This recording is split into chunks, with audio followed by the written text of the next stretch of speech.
Hey everybody, it's the Combat Cast. We are live with a UFC 300 watch along. First time ever we're doing something like this. So me and Chevy Rooney are going to comment. We got on a little early. We planned on doing the main card tonight, but we wanted to make sure if there was any kinks or problems, we'd get it out of the way. So right now, we're about ready to see the main event of prelims here. Prohaska looking in the video package here. What are you ready for, Chevy, in this one? Obviously the entire card is exciting. The prelims have been excellent so far, minus that Aljo Cater fight. Not very exciting, but sometimes Aljo fights are like that. But obviously, I'm most excited for the Max and Gaethje fight. How about you? Absolutely. Max Gaethje, no doubt about it. Yeah, so let's talk about some of the stuff we've seen already because we got a little time here. Okay. Jim Miller, Bobby Green. Oh my goodness. That was Jim Miller's eye. I was sad for Jim a little bit. As much as I love Bobby, I was sad because Jim was getting beat up. I thought arguably he won that first round. Then they read those scorecards and it was like, oh no. No, I thought he won though, because Bobby, maybe the judges just didn't notice it, but I thought Bobby got wobbled twice in the beginning. And it's hard to tell sometimes with him, so maybe they didn't quite notice it, but I thought he got wobbled, so you got to give Jim that first round in reality. But yeah, although I could see where there was a couple 10-8s, at least in the third, so maybe second more, yeah. But so either way, good on Bobby Green, gets another win, and hey, Jim, successful at UFC 100, 200, comes up a little short at 300, but man, this guy still shows why he's in there. I think he's won 5 out of his last 7 fights anyway. So Jim can keep fighting for a little while longer. Nothing to be ashamed of. If he wants to ever call it a career, he's had a hell of a career. I think the broadcast said he wanted to get to 50 UFC fights. So that's a good number. Where's he at now? I'm not sure. Yeah. I don't think he's too far off from there. No, very interesting. And then I missed the first fight. I missed Garbrandt getting submitted the first time he's been submitted in his career. Did you see that? Yeah. Cody looked pretty good on the feet, but Davison got him down in the first round after getting clipped, and then he realized that was a path to victory. He got him down in the second round and controlled him. Had him in a very tight arm triangle for a while. Cody did good staying calm, but then he scrambled to get up and Davison jumped on his back and got that rear naked choke real quick. Yeah. Bummer for Cody, for sure. Bummer for Cody. He had a little momentum going, and it is what it is. Jessica Andrade, Marina Rodriguez, I would say was my least exciting fight up until Sterling Cater. Andrade gets the split decision. I had no beef with that. I thought it could have, it was close. Yeah. I'm with you though. Wasn't the most exciting, especially Jessica Andrade fight. Right. She had a hard time getting to her. And Jalen Turner. Jalen, walk away, and not so fast, buddy. Well, he hurt him initially in like the first 3 seconds with the body kick, and then Moicano jumped on him in the clinch. But yeah, later on in the first, I think it was the first, Jalen hurt him, knocked him down, and tried to walk away and tried to tell the ref it was over, but Moicano got right up. So it was not the end. He got right up, and then round 2, Moicano's right back into it because he's durable, and he's one of the great fighters in the UFC right now, if you've been paying attention. And he eventually gets it back to the ground where he did have it at one point in round 1 too. So you would think Jalen would have been really happy to just stay on him, to not go back there. But once he went back there, Jalen really showed he had no real answer on his back from Moicano. And then at one point, Hanato, it looked like he wasn't really, I want to say, being effective though. It was more like holding him down. But then he got some ground and pound in, and it was almost like, I think they said it might have been an elbow, but it was like a light sort of thing. Just changed. Yeah. Jalen's body language was just covering up, and I was like, oh man, he's gonna get out of there. And once Moicano started to unload on him and Turner shelled up, that just invited more from Moicano, and he turned it up and got the TKO.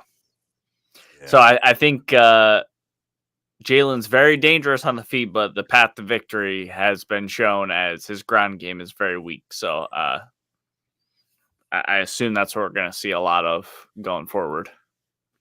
All right. We're getting ready for Prohaska and Rakic. Rakic? How do you always? Yeah, Rakic. Alexander Rakic. Alexander Rakic. Yeah, the other fight I'll talk about real quick as we were going to Diego Lopez. He just, wow, what a performance. That guy right now is in the lead to get that $300,000 bonus. Oh, absolutely. Got to give it to him. He, excellent finisher for sure. I mean, that short uppercut that he got Yusuf with, yeah, is tough showing for Yusuf, but Lopez is real dangerous. Good call out too, to call out Mosvar Evilov, who he had already fought. So yeah. And then as we get ready here, looking at my man Yuri Prohaska. I was watching a video with him today where they were talking about words that were hard to pronounce in language, and they're asking about swear words. And the man does not like to swear, actually. He's very polite. But then he did talk about a movie he saw where he had to say "son of a bitch," and I showed it to my girlfriend, who's a non-fan of this, and she thought he was very funny. And I'm like, "Yeah, real nice, but what a violent man in the octagon!" Yeah. So this fight's been flying under the radar. Excited for this one. Rakic, I feel like very underrated. I don't think people are giving him his due in here, but I did pick Yuri due to his unorthodoxness. Yeah. So there's some heat between these guys too. They don't really know each other, but I saw on the promo that Rakic was talking about how Yuri's not a real samurai, and he's upset about that. Oh wow! All right, let me just gonna share this real quick. Watch here, just feeling each other out. We'd be remiss to not talk about Kayla Harrison also. Oh. Dominant performance over Holly Holm. Yeah, Holly tried to take her down in the first. I mean, she did get her down. Yeah, she reversed the takedown. Yeah, good on her for being able to accomplish that. But I was with the commentators on that one. Like, I don't know what the strategy was thinking. It actually kind of made me think, like, watching Kayla Harrison, and this is not to discredit Holly's win. And Ronda would eventually got annihilated by Nunes. But I thought, man, this is probably the strategy Ronda should have had that night. Yes. Yeah. For sure. And I believe Ronda definitely, she tried to strike. She fell in love with her hands a little bit because she had some success in a couple fights with her hands. But well, she recently said she had all these issues going into that fight. Her mouthpiece was messed up, and she had recently fell down the stairs and got a concussion or something. So yeah, I think it's in her book. She felt like she was foggy. Yeah, her new book coming out. Yeah. So, Alexander looking sharp here. A couple hands I saw here. Yeah, he's good everywhere too. Yeah. So trying to leg kick. Yeah, Yuri. It's funny to watch Yuri though, because you see fights where Yuri kind of takes punishment. He's definitely a fighter. He's not a round fighter. He's not a point fighter. He's not trying to win by points. No, he's trying to absolutely figure you out. He's always looking for the finish. Ooh, that one hurt him. That low kick hurt Prohaska. Yeah, he switched. Oh, and I was digging at the other leg. Oh, there's the Joe Rogan line. His left leg is toast. Oh. Oh man, leg kicks. That's the one thing about the commentary off right now. I got the copyrights. I mean, what do you got for a closed captioning on for a time? For what's your time? I'm at 2 minutes and 7 seconds, 6 seconds. I'm at 2 minutes and 18 seconds. Okay, so I'm quite a bit ahead of you. So yeah. I'm at 208 right now. Where? I'm at 150. Oh, You're freezing, so I see that. I've never had an issue on any watch along we've done, but ooh. of course tonight would be the night. Well, we're testing it out. The UFC watch along. Rakic not afraid to strike with Yuri at all. I'm back.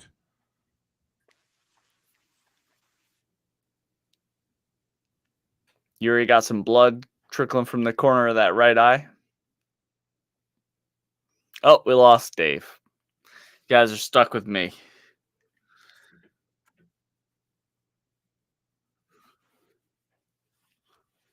One minute left in this first round here. I think so far Rakic is doing excellent. You're trying to put the pressure on him. You're back. Ooh.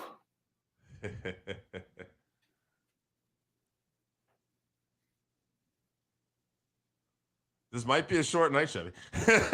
Yeah. We'll ride it out for a little bit. We'll see. Oh my goodness. I wonder if just using more stuff here. I also have like the fastest internet that good man fight. can Wow. get. So. Yeah, great first round so far. Every time I see Prohaska fight, I think about how much my wife dislikes his samurai hair. Dislikes.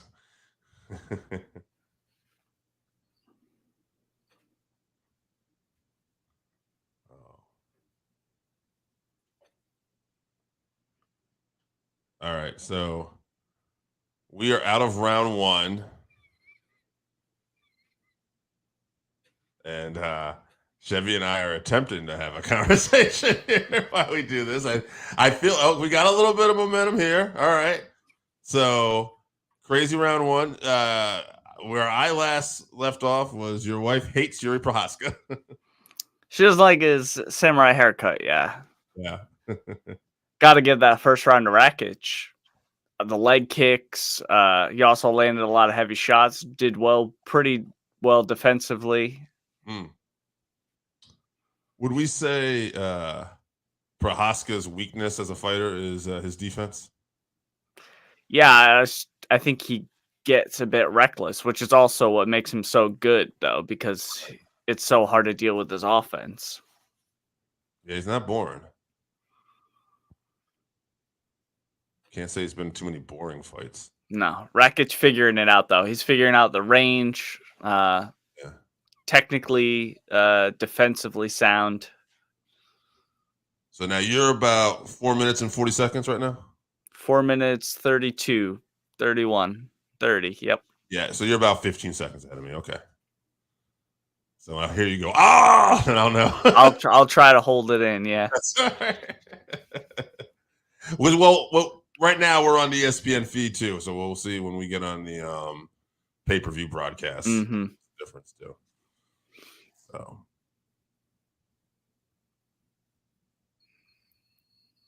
Rakic, if he can continue on here and get a win, got to be near the top for a title shot. Yeah, for sure. Beating Prohaska, former champ. Ooh. Right. I just saw him get rock Prohaska too. Continuing to beat up those legs. Yeah, Joe keeps telling us those legs are toast. I don't know if you have the commentary on. I can hear the commentary as well. So no. I have the closed captioning on right now.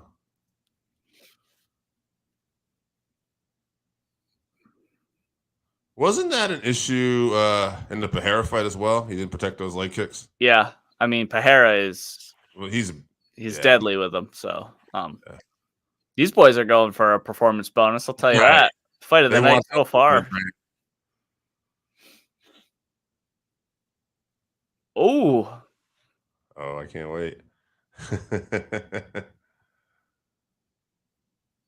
there's just no space between these guys. They're just standing right in each other's grill.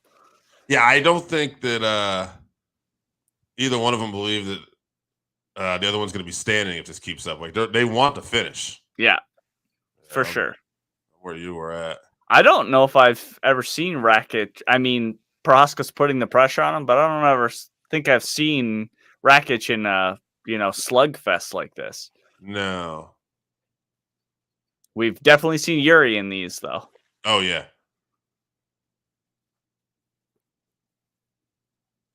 Oh. No. Oh, boy. Okay, I'm watching Prohaska turn it on here at 2 minutes and 23 seconds there. Oh my God, these guys are killing each other. It is, yeah.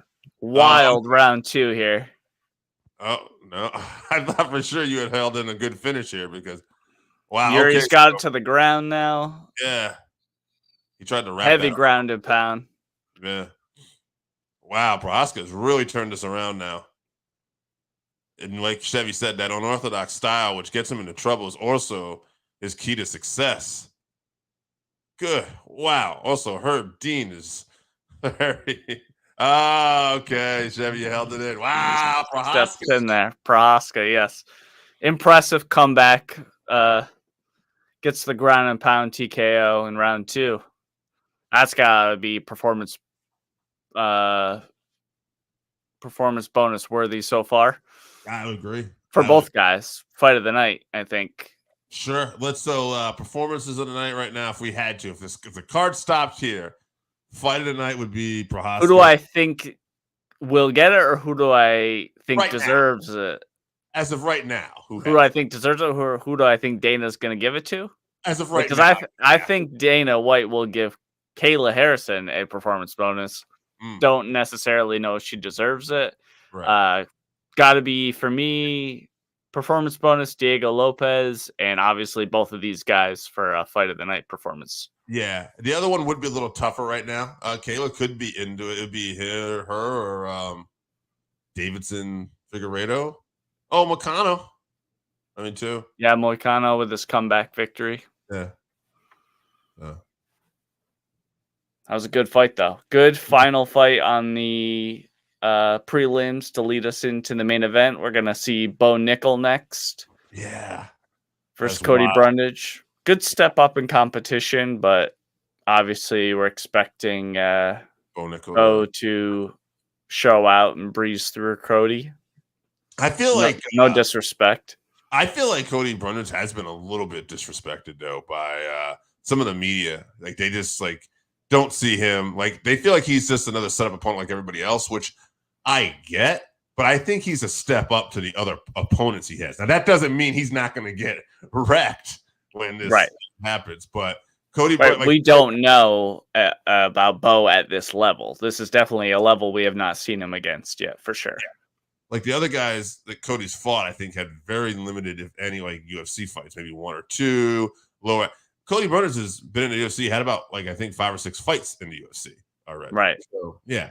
So he's definitely someone who's been around the block already, and it should be interesting. I think you got to go Bo Nickal just because wrestling is just such a great base, and he's one of the best, wrestlers to ever come in MMA. And he's already rounding out his game very well, so. He's a champion, and you can tell, right? He takes it seriously. Man. Gotta feel bad for Rakic here. Very good performance by him. No doubt. Maybe, though, it would have been a better idea to be a little more careful. I think Prohaska was just putting so much pressure on him. True. Didn't have a lot of choice. Right. Tried to just throw down with him, but. So, Prohaska, I wonder what will be next for him. He could be right back in the title picture very quickly. Yeah, if Jamahal Hill wins tonight, I think you probably see Yuri next, maybe. Yeah. If Pereira wins, Wouldn't be surprised if they tried something with him, like maybe try to get Izzy back and try to do something like that. I was thinking about it. Yeah, because middleweight's kind of jammed up right now. Pereira's for a guy who doesn't speak English, like he has really gotten a superstar treatment, and he's definitely somebody that he has the potential. I'm not saying I would favor him, but he has the potential to be like the first 3 weight class champion. Yeah, he has gotten and needs to continue to get very favorable matchups. Right. But yeah, he's But Curtis Blades or something like that. Heavyweight, yeah. I would Tom Aspinall, very tough. Yeah, very well-rounded guy. Yeah, Tom's very well-rounded, but I'm just saying, Pereira's got those powers where he could just catch somebody with a head kick coming in. Yeah, I would stay away from the Blades matchup, though. Yeah, yeah. Good luck with that. Yeah. Did you see? I saw on Twitter people posting about Yuri. He was just standing out in front of the stadium, like in the middle of the night last night, just staring at the stadium alone, like by himself, nobody near him. That sounds like some shit he would be doing, Such an interesting person. Yeah, he is one of one for sure. Yeah, I wonder if he goes on a lot of dates.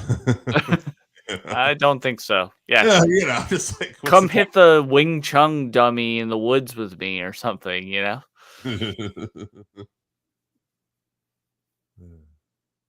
probably like, I have no time for that. Yeah, discipline. Yeah, I don't have the energy, Yeah, I mean, what a unique individual. Like if he continues to be successful, like he wins back to championship, he's somebody to be very interesting, like in that spotlight, Yeah, he's marketable for sure. Right. Like mainstream media interviewing this guy, like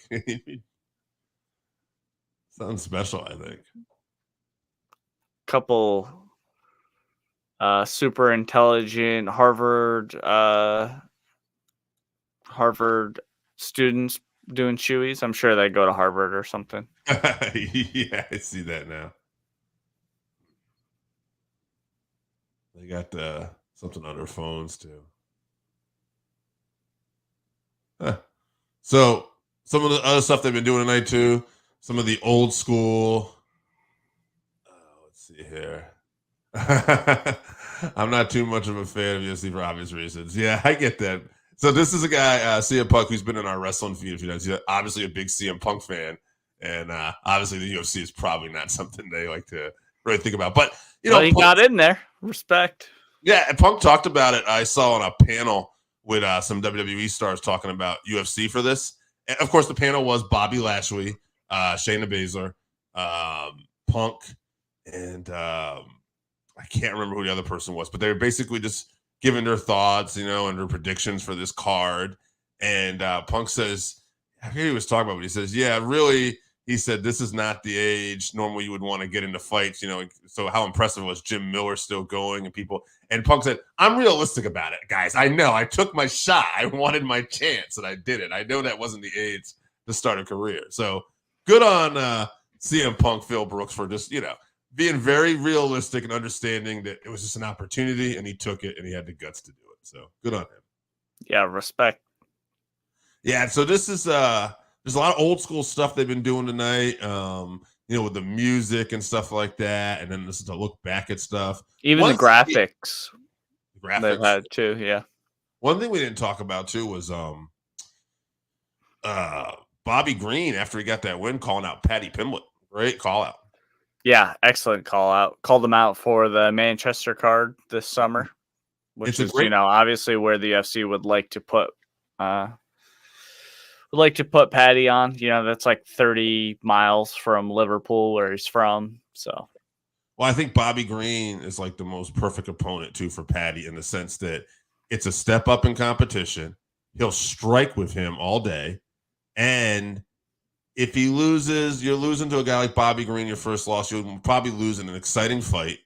and there's no real harm. You could still try to milk it, get back to where you need to be. But if you win, now you can have a ranking on your name too, and then we can build up even a bigger fight. So to me, it's a perfect like fight for the UFC to like do this. And I guess the matchmaker Anik had pointed out, said, "Man, I'd like to like make a fight with him and Patty." And then Bobby did the call out, so he was like, "Awesome, perfect." Look at some of the crazy finishes so far. Yeah, they showed that Rory and Robbie fight. Yeah, I asked somebody in the comments the other day on a video I posted what they thought were some of the greatest UFC fights of all time, and that was their pick, Rory Robbie 2. I had the privilege of getting to go to that. That was my favorite fight I think I've ever seen. Well, Brock, I'm assuming you know, but Brock has been in the UFC. What if he came back? I don't know, because Brock's older now too, and even though he's a freak of nature and the heavyweight division is, I don't know, like with the drug testing and stuff like that. That's not to knock Brock. I don't think Brock is clean. He's failed drug tests and stuff before, so I just don't know at this point in his career if it'd be worth it for Brock.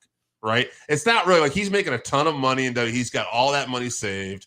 Like, it's not to say that somebody who's a super athlete like him, couldn't really dedicate himself to coming back to this and evolving, and but and especially at heavyweight, because you can be heavyweight, yeah, right, and you can do shit like that. But man, it just probably isn't worth it. I said it before. We'll tie it into wrestling here, for Mr. Punk. I wouldn't mind seeing like a special attraction fight since WWE and TKO together. I know MMA fans don't like this, but just a one-time deal. I would have liked it on this card, like a special card. Brock versus Bobby Lashley, 2 MMA heavyweights of the past, special attraction. Make it a one-time deal. You probably get some big business views out of it, buy rates. And then, there's probably not going to be too many other crossovers you can really do. Right. So, but all right, I'm about to make the switch here a little bit, Chevy, because we are like a little under a minute now.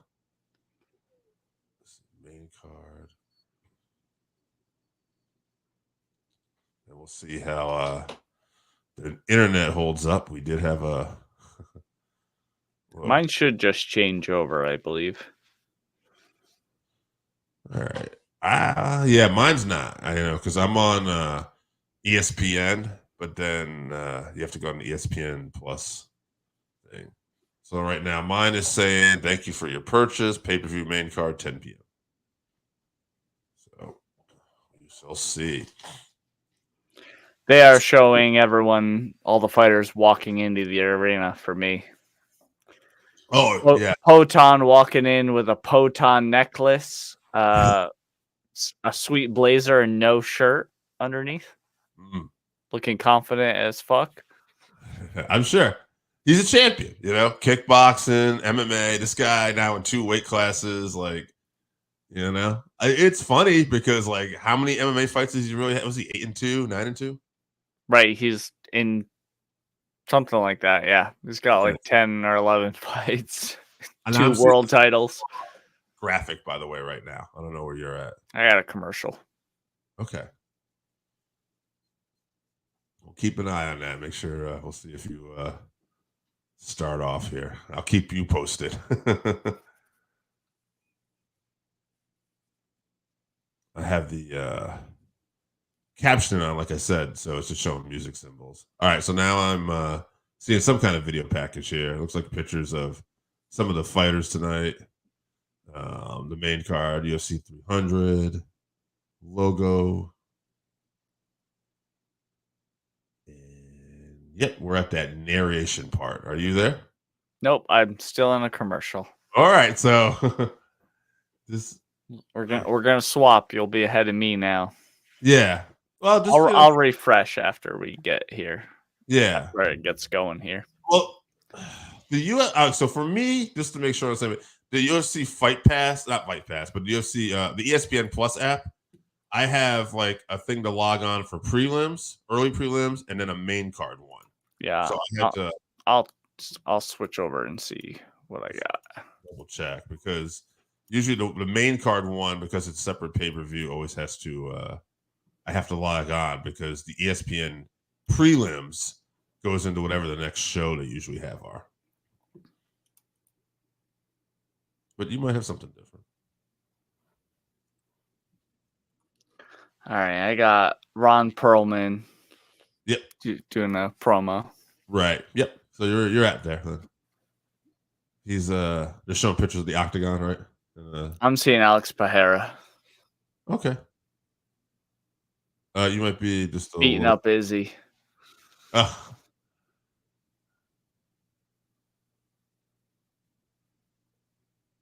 And Sean Strickland. Yeah, you're like you're like 50. I'm seeing Alex beat Izzy now, so that's just gonna be the tail of the night. That's all right. Yeah, man.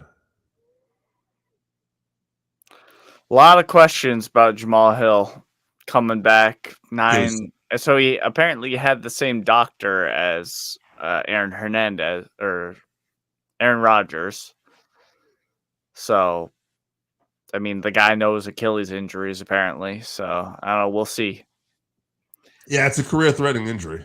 Yeah. You know? So got it on playing a basketball game. Right. In a UFC basketball game. Yeah. Oh, was it? Yeah, there's a bunch of UFC guys there. You know, that's why they had like embedded cameras there or something. Oh, okay. I saw the camera. I didn't watch Embedded, so that's why I saw the footage of it though. I figured it was something like a charitable game or something was happening. Yeah. So he's been out 9 months or something like that. 9 months. Out of the octagon for like 15 months because, I mean, his injury is only 9 months. Right. So, yeah, his last fight was 15 months, and that was against Glover, which he got the finish in, I believe, right? Right. Yeah. Feels like Glover retired years ago, but. It does, yeah. So, wow. So, yeah. Tough ass to come back to. It's a lot of questions, but I do think people are sleeping on Hill a bit, and they shouldn't. Yeah, I think he's got the ability, we talked about this before, to finish Pereira. And that's not to say that he's going to win. I think that something's going to happen where Pereira win. But I could easily see Jamahal finishing him. Like, he's just good enough to do that. And the guy's, you know, like, he's a badass. Like, we've seen him get his arm broken before in a fight and try to keep coming back to win the fight. Right. But all right, I'm seeing T-Mobile Arena here now. Yeah, I'm about to get there with you. I'm watching the UFC logo 300 Pereira versus Hill, and there's T-Mobile. So we're about that many seconds apart. The arena was more full than it normally would be at the beginning of the card in the early prelims here, which was, you know, shows the depth of this card for sure. Yeah, that's an interesting thing. Like, so if any wrestling fans are tuning in, like in boxing and MMA, especially Vegas, they're known for getting to the crowds late because all the bigger fights are usually on later. And so they take their time getting there. And obviously it's Vegas. So, you know, the time difference, like, so right now when it's 10, it's 7 over there. So the prelims started at like 4 o'clock, you know, and people just don't, but there was a big crowd for this one. Because huge crowd now. Right. It's definitely full in there now. Yeah.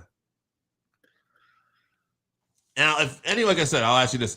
If anybody is watching UFC right now, or not watching it, maybe just tuned into us, right? What would be like fights you would say recommend to go out of your way to see if you wanted to try MMA? I would say we mentioned one, Robbie Lawler, Rory McDonald 2, which was at UFC 189. Yeah, I mean that's got to be at the top of the list for sure. Izzy versus Kelvin Gastelum. That was an excellent match. Hey, and if you just want to see a couple wild rounds, Izzy versus Pereira, who's fighting tonight. Watch both of those fights where Izzy wins and loses. Yeah. So those would be a couple. Matter of fact, just thinking of people that are fighting tonight. Weili Zhang, I don't think most of her fights have been pretty dominant, or she's lost a couple, right? I wouldn't say there's like any blockbuster fights. Yeah, I mean that first fight with Rose, where she got head kicked, was pretty great. Not for her, but wait, did she have the fight with Jacek that was crazy? Oh yeah, they had two. That first fight with Jacek was one of the greatest fights of all time. That's right. Yes. Yeah, that's what I thought. Okay, that was when Joanna's head blew up. Yeah, huge hematoma. Yeah. So Weili Zhang, Helena Jacek. Gosh, look up greatest UFC fights of all time, I guess. You know?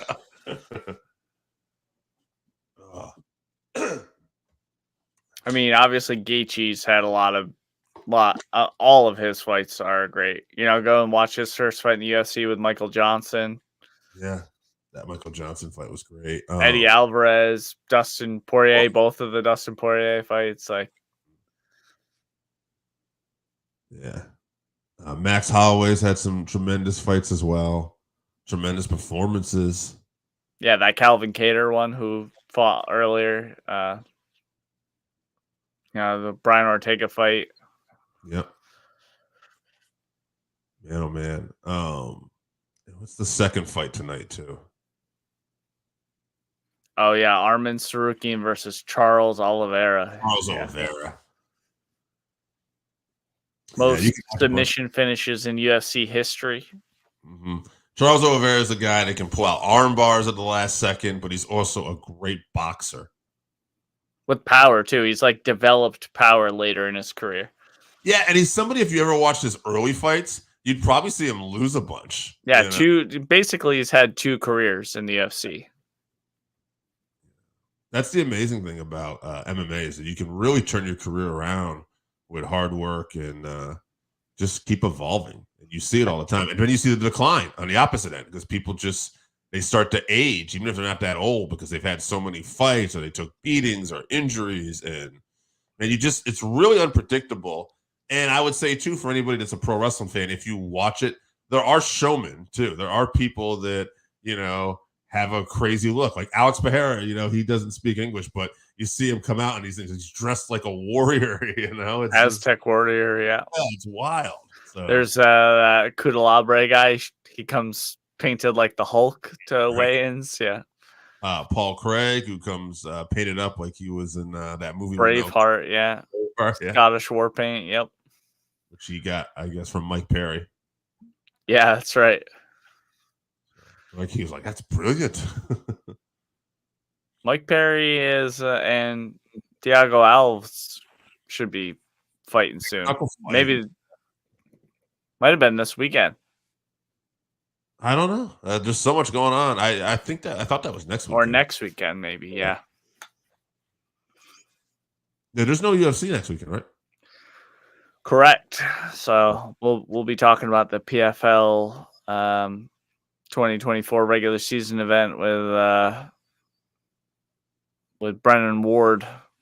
Yeah. Brendan Lockney too, right? Brendan Lockney, yep. Yeah. I think it's Karatanov versus Umalatov or something like that is the main fight. We'll also be reviewing this. So right. Plenty to talk about from this card. Already, we haven't even started the main event. No. The main card, Yeah. That's crazy. Blessed Express getting the floral print shorts to come out tonight, representing Hawaii. Now, somebody brought up a great point that I didn't think about. Now, when I picked Max and you picked Max, but somebody brought up a point like he doesn't check those leg kicks too well. And that's something. No, he does not. Gaethje hasn't been throwing them as much lately, so this would be the time for him. Mm-hmm. Certainly. Yeah, I'm watching Halloway now. Just tear through people. See him using a submission there. Producer Joe going to be joining us this evening at some point. Very possible. He had talked about it. He's been a little quiet today, so you never know. But Producer Joe. We had almost a cameo with Pete, friend of the show, but in the end, apparently he lost. So he told me give the fans what you want. So we're here. We're covering this. Oh, look at that. Anderson Silva front kick to Vitor Belfort. That's one of the great matches of all toes time. in his nose. Frankie Edgar. He's had some wars. Yeah, those Gray Maynard fights. Yeah.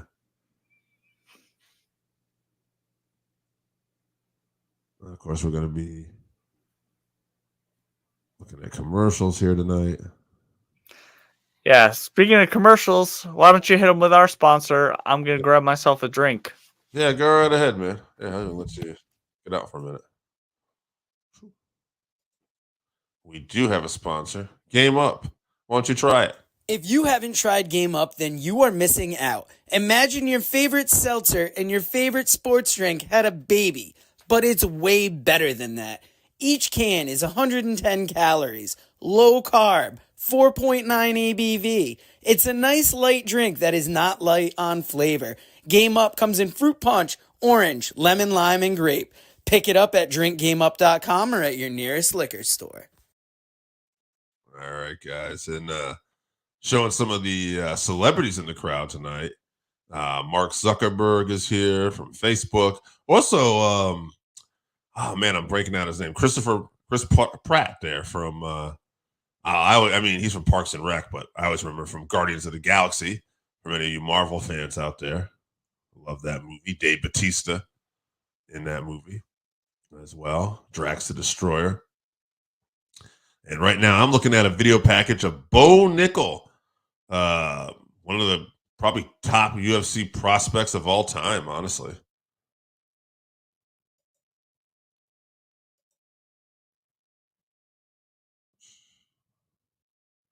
And Cody Brundage's opponent.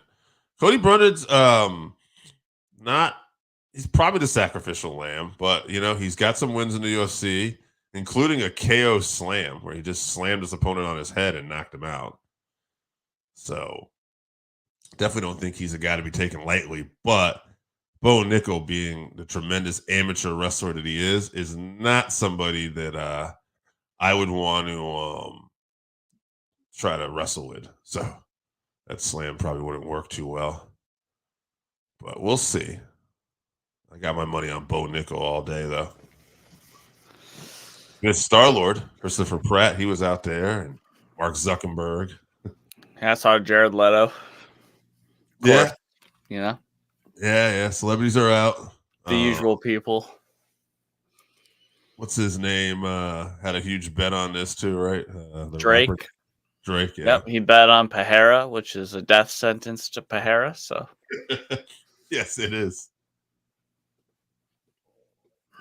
Yeah, Cody Brundage says that he says obviously I'm biased, but I think a guy who's always had as little fights as Bo Nickal has, it's just a narrative. It's like he gets painted as some kind of MMA Jesus, and I guess we'll see. And I guess we'll see. Yeah, could be right. Could be. I was talking about it, like it's like you got a KO slam victory, but it's like I wouldn't want to try to wrestle with Bo. That would probably be a bad mistake. No, striking is definitely the way to go for him. Yeah. But Bo, powerful, athletic guy. He's a southpaw, so tough. Yep. Bo's gonna maybe a little stiff though, so maybe you can set traps for him on the feet, get him coming in and counter on him. That would probably be Brundage's best opportunity. The strikings look sharp. I think there was one fight I saw him maybe catch one on the chin, which wasn't bad because he basically absorbed it and still right the fight under a minute. Yeah, I don't think he's probably been clipped too many times, so his chin's as good as it's going to be, in his career. But it is always the shot you don't see coming. Right. Interesting. I don't know. I feel like the fun thing about a guy like Bo Nickal is that either he's going to do what we expect and dominate and get a really crazy win, and we're going to be asking questions, or we're going to finally see him tested. So I think that's what's kind of fun about watching a guy like him on these cards. I don't know if everybody likes it, but I'm always interested. I guess he was getting boos this weekend too. I mean, yeah, people are upset that he's on this main card or whatever, but he can only accept the fights they put in front of him, number one, and he doesn't determine the bout order. So no, the UFC wants to showcase what they think is going to be a future star. So absolutely. It doesn't matter. People will boo whatever. They're going to boo whatever they boo, Yeah. Can't worry about the fans. Unlike pro wrestling and MMA, you can't worry about the fans. It's complete opposite. It doesn't sound like he's getting a lot of boos right now walking out. Yeah, that's good. Yeah, that was something that Joe Rogan had Matt Serra and Dean Thomas and people on. They were talking about something recently at the time that when they had showed Bo that he was the only one at the press conference. I guess they was getting some boos. Mm-hmm. But there's a lot more people in the arena. So yeah. Very excited for this. Yeah. So Matt Brown. Okay, so he's with American Top Team. Right. American Top Team built a special American Top Team gym where he lives by Penn State so that they can kind of use Penn State wrestling as like a farm ground to farm talent. So you might see Bo Nickal as the first of many. Penn State is an elite university for college wrestling. So you might see a lot of Penn State wrestlers coming to UFC, to MMA soon. So smart. Yeah, gotta compete with these Dagestani wrestlers, Yeah, just very smart by American Top Team to do that. Smart by Bo Nickal, probably trying to take advantage of that. He's a partner in it as well, so it's a good business decision for him, Plus he gets top level training.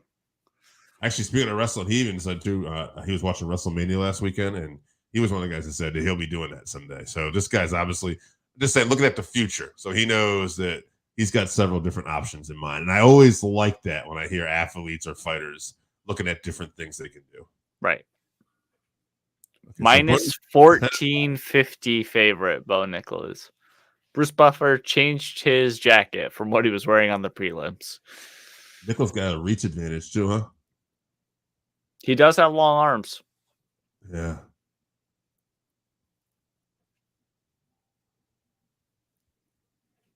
That was something about Kayla Harrison. I noticed that Holly Holm actually had the reach advantage. And I thought it'd be interesting if she could use that, but nope. She did not try to, yeah. Not try to. That one's going to get me all night. Yeah, interesting choices. I get you're going, maybe she was trying to go in there and mess with Kayla's head, but dangerous game you're playing with two-time gold medalist in judo. Yeah. I'll say I don't think it mattered though. Kayla was getting her down at some point in that fight, it seemed like. I just want to say Cody Brundage does not look nervous to me either. No, looks very relaxed. Yeah. Maybe antsy, like he wants to get this fight started. Like I think anybody, Bo looks just as confident though. So. Oh yeah, I'd expect. Definitely does not lack confidence. Yeah, he's been to this stage a few times. He just doesn't get worried about that kind of stuff. Yeah.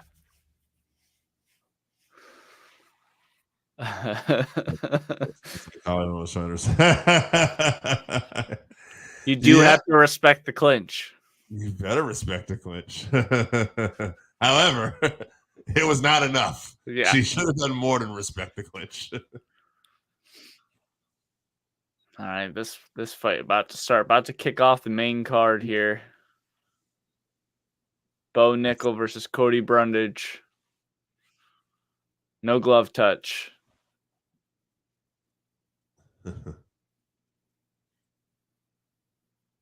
Oh Oh yeah, you're right. You're ahead of me.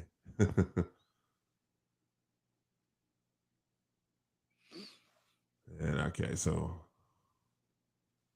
Size-wise, they look pretty similar. yeah. And what's Bo? The longest fight he's gone is about a minute so far. Yeah, I think definitely inside the first round. Yeah, I'm watching Brundage try just throw some knees and stuff, being a little unorthodox. Not the worst. They're both throwing with a lot of power. Yeah. Yeah, trying some spinning shit. Yeah. We Engaged got in the a grappling now. Yeah. Got to scramble. And he's not like just already automatically taken down. No, it's tough with the cage, you know? It's not Yeah. the same as collegiate wrestling. But It's very interesting to watch. he'll figure it out. Yeah. This fight, because it is kind of unorthodox, like, you know, just how Bo's grabbing him and stuff like that. Almost looked a little sloppy, dare I say, at different points there. Yeah, I think it's a respect thing. I don't think Bo has too much respect for him, so Right. supremely confident, you know? Yeah.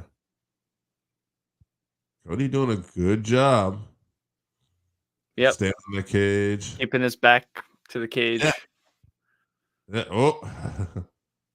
Gets back there again.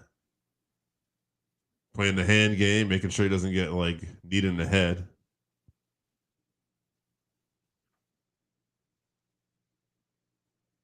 But this is all smart, you know? Yeah.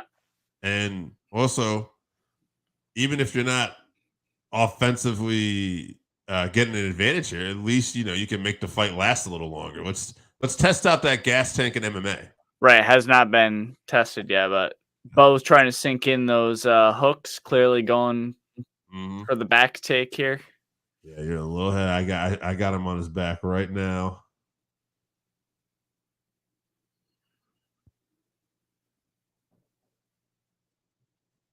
Oh, And you don't want Bo Nickal on your back, you know. With all that wrestling experience, he knows top pressure. He knows how to keep you down there. So, and he's shown to be pretty proficient so far with jiu-jitsu. So he's not showing a ton of wasted energy on the ground here either. You know? Right. Yeah. Cody looks in a bad spot right now. I'm watching, but he's also, again, to his credit, remaining calm. It is interesting if he can manage to sweep Bo. What does Bo look like from his back? You know, because he's being a wrestler. You know, they value that top pressure and never ever go to your back. Ask DC. He has nightmares where he wakes up he won't sleep on his back. That's funny. Longest fight of Bo Nickal's career so far. For sure. All right, I'm watching him give a few elbows here. Brundage's in a difficult spot, but surviving. Yep.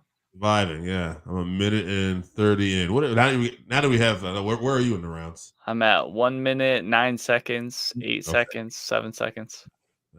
So we're about 16, 17 seconds apart. Okay. I think I can pause mine here. Let me try pausing it. Oh, you can pause it.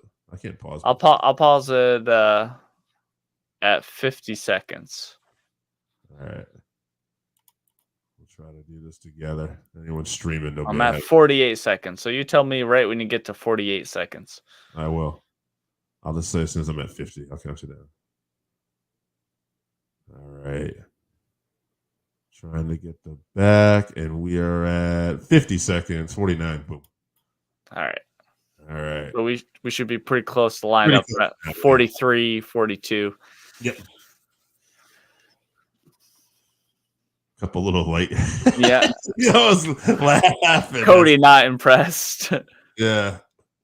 You're not impressed, but you're also not winning the fight right now. Nope, definitely not winning. Yeah. So it's a way to remain calm, and it's just, I think he's trying to show that he's not intimidated. Right. We get that, but now you actually have to try to get yourself out of his position.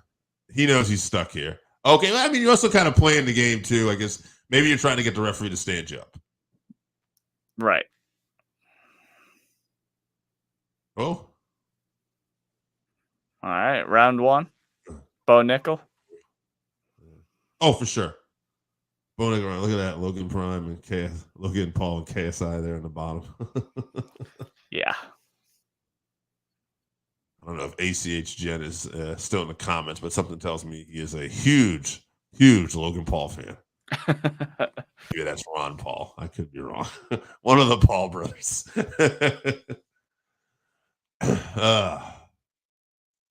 Cody look a little tired in between the rounds here, though. Some deep breathing. Yeah. Yeah. Definitely, Bo was definitely wearing on him, riding him.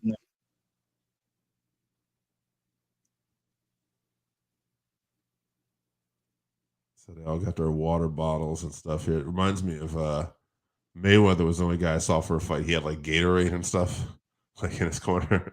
It's like, how did that get that? Yeah.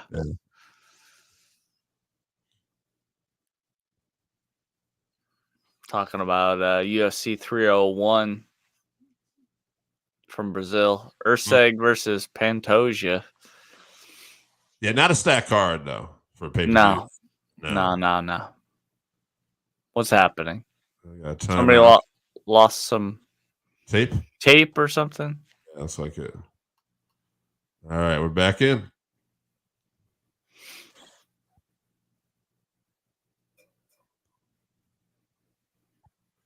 Good for Cody Brundage, though. You got out of round 1. Right. I already made it the longest with anyone, out of anyone with Bo Nickal. Probably a great game plan, too, is right. You want to extend this fight still. Yep. Oh, okay. Bo putting everything behind these body shots. Yeah. Uh-oh. Gets on his back. 4 minutes, 20 seconds left in the round.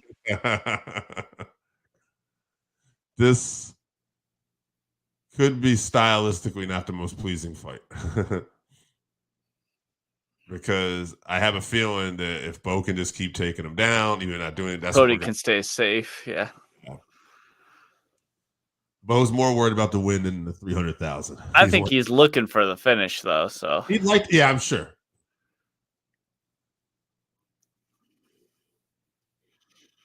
But it's going to say something if he can't finish a Cody Brundage right now, too. Yeah, for sure. Yeah. And I wonder if he gets this win, but not in exciting fashion, if we see him a little on the lower end of the card. Right. Yeah. Yeah, I would imagine.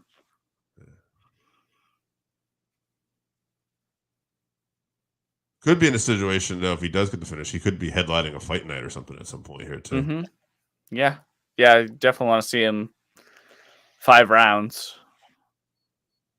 Yeah. Setting up this arm triangle here. Right. Oh. He's gotten full mount. He now in one of his contender series fights, I believe, he got locked into an arm triangle and mount here for a long time. Interesting to see if he can lock this in and then step off to, really put the pressure on and lock it in.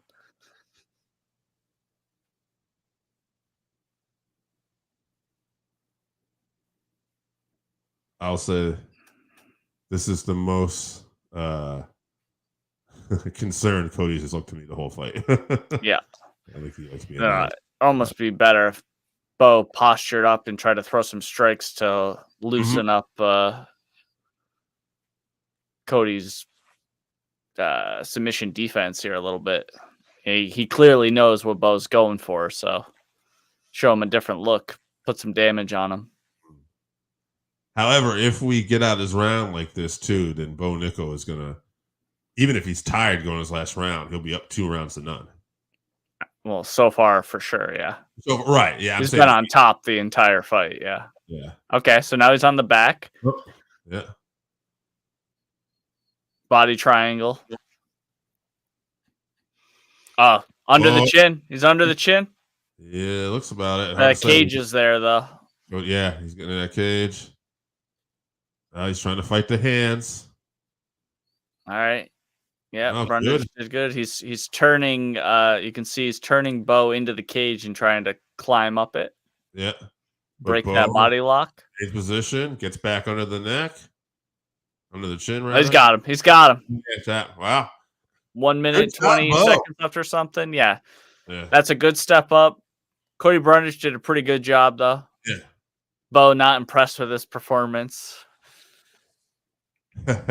Well, you know what? That's a winner mentality. That's Yep. a guy that Yeah, he you has know. certain expectations for himself. But look at Dana. He's probably saying, man, don't Look worry at about it. stupid Mark Zuckerberg. I mean, look at Mark Zuckerberg. Yeah. Yeah, really. What are you offering here though? Yeah. Kid. You gonna give me another $300,000 bonus? Yeah. Give me some Facebook stock. I think that the thing is with a guy like Bo is he just wants to keep doing what he's been doing. Just dominating everyone. Yeah. And it's great because, here's the fight now. You didn't lose, but you can go back and look at it and say, okay, where was I not able to, succeed as much as I wanted to? Right. Perfect. Could I have locked this in this spot or, right. Worked this on the feet or whatever. So definitely he went more wrestling heavy. Didn't try to showcase his striking a lot. Wasn't afraid of the striking with Brundage, but definitely took his opportunities to go for takedowns. A lot of top pressure. Probably wanted to get the finish earlier with all that top pressure he had. Middleweight, huh? Just thinking like what would be a fight for Bo next. I mean, you're gonna have to keep finding guys like this. Yeah. I guess now maybe you match him up, try to find a really good striker, but somebody maybe with poor wrestling still. Yeah.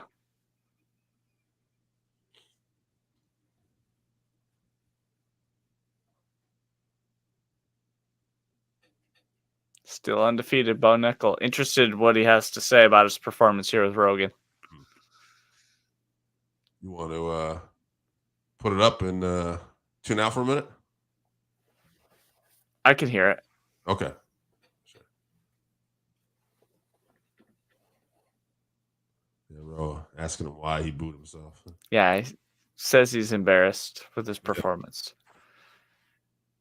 Wants to go out there and dominate. Yeah.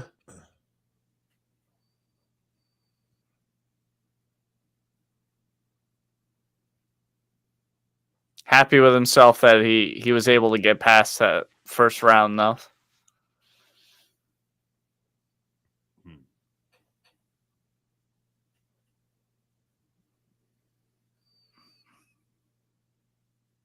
Bo praising Cody's confidence, saying that's a big reason why he was able to hang in there. Mm-hmm.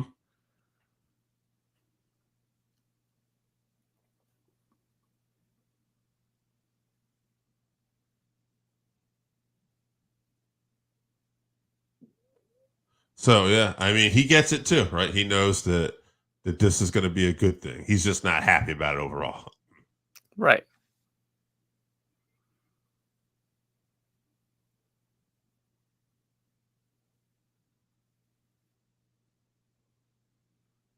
Wants to turn his haters into fans. Yeah, I'm sure. It's a business trying to get that money. Buy some Bo Nickal merch.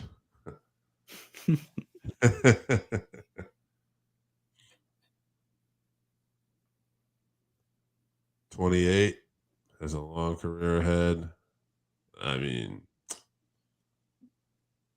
6-0 now, right? Yeah, so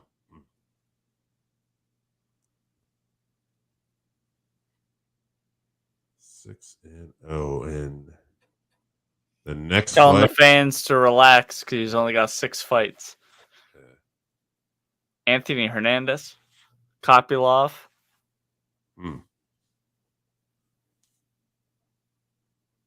That would be steps up. Yep. Yeah. Tough fights. Tough fights. Yeah.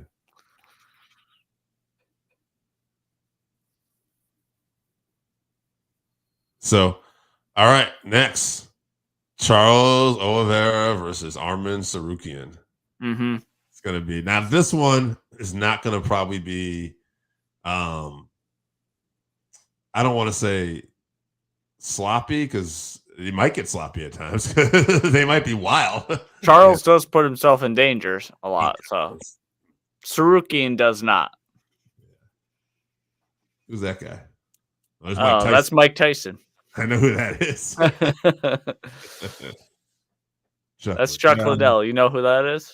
I'm very well familiar. Oh, Valentina and some guy she's with. Kyler Murray, NFL player. Yeah. There you go.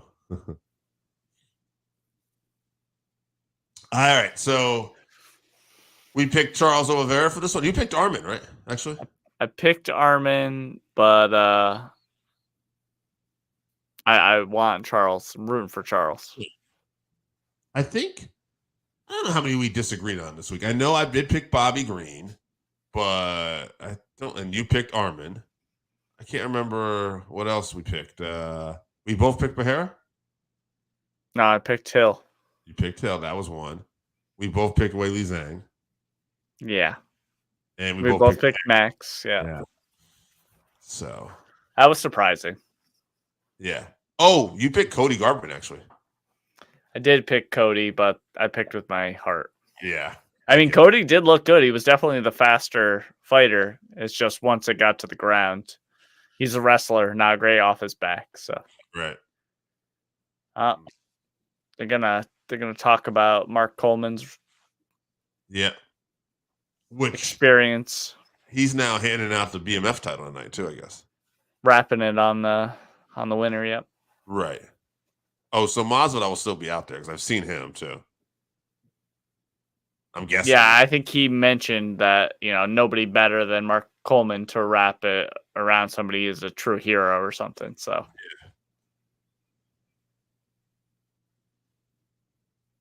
And that's gonna be. There he is with his daughters. Yeah. This guy, unbelievable. What a badass. Yeah. What a legend. Saved his parents from a fire.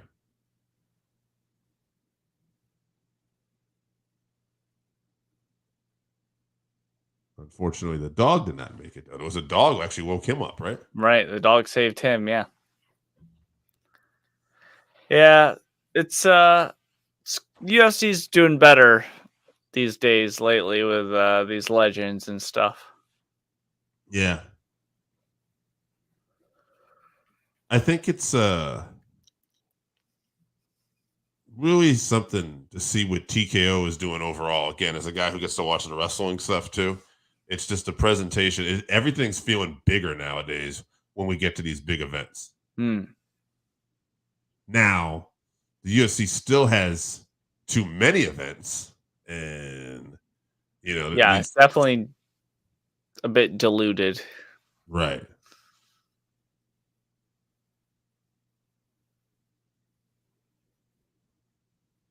I mean, they can't all be this great. This card is something special for sure. Yeah, the fight nights have definitely took a huge hit. Or, I mean, you can, like I said, you can break them out. There's the Apex fight nights, which is definitely almost a write-off at this point. Unless you're the hardest of hardcore fans, it's really nothing that you need to feel compelled to watch at this point. Right, which we are, and I still have trouble watching them sometimes. Yeah. I think the fight nights, like I said, the one they had in Mexico was good. That was a special one. They got one coming up in Saudi Arabia that looks really good too. They usually have like a couple good fights on there that'll keep you to watch the card, and a lot you just don't care about at all. Yeah, especially the Apex ones, like you were saying. The Apex ones are a real struggle. The great thing about the card in Saudi Arabia too is that will be an early card. Yeah, I'm not sure what they would do because it seems like in boxing anyway, when they are, I'm not sure. Yeah. Sometimes they just go off what is good for Vegas time, you know. Right. But when they were doing Abu Dhabi or whatever, Fight Island, yeah, they had a lot of early cards. It was like 3 They had p.m. some that were, you know, the regular time as well.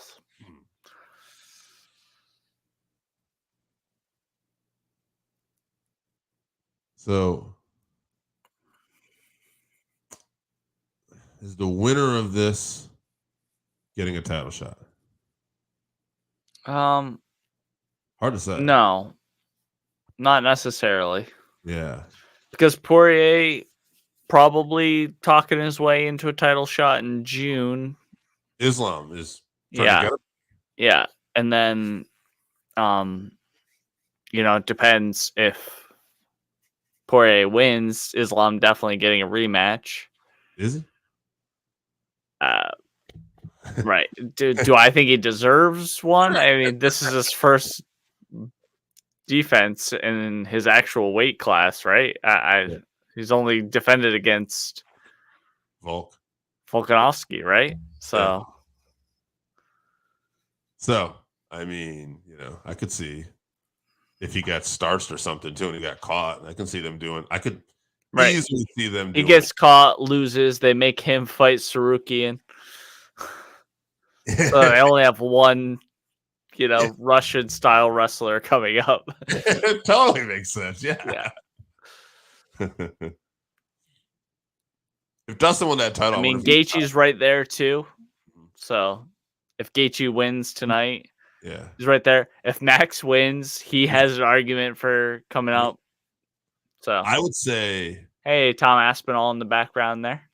If Dustin won too and Gaethje won, I would say, like, if he got the title, you definitely do a trilogy with Dustin and Justin. I think that sells a lot. Yeah. I think Dustin would even stick around. Like, I think there's a possibility Dustin could retire, but if Dustin won the title and they offered him a trilogy, he'd want that back. Yeah. I think he'd say, all right, I'll do this for Justin. And he respects Gaethje for sure. Right. Yeah. So I think I was listening to, I believe it was like a Theo Vaughn podcast, and Theo was like, if, you know, we get attacked by aliens, what are the 5 UFC fighters you want to take? And I think Gaethje was like right at the top of his list. So I imagine Dustin was as well. Yeah, Dustin, you know, is in there. So that's his boy too. So yeah. No, Theo was asking Dustin what his list would be.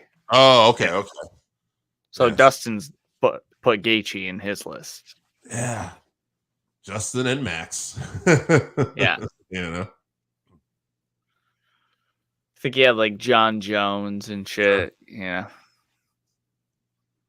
You know, in case there's a lot of women aliens that you needed to beat up or whatever. Bring John Jones along. Allegedly. Here comes this is a real I believe the kids call it a bop. This walkout music is coming out to. It sounds like those little plastic horns that children would have.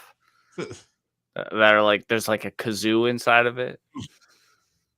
I'm glad I'm not hearing that right now. That's a bonus.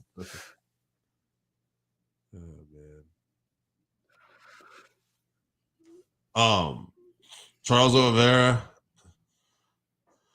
He got pulled in by one of those fans there. Yeah. No. Tore his labrums or something. Yeah. They ruined the fight. Dude, Bronx. This guy is one of the most exciting fighters of all time. Like, it's just crazy. There's with the cut. Yeah, people love him too. Fans love him. Everyone around the UFC loves him. It's hard not to. He's just always putting on these crazy performances. Yeah, he's great. Those tattoos need work, but he's a great fighter.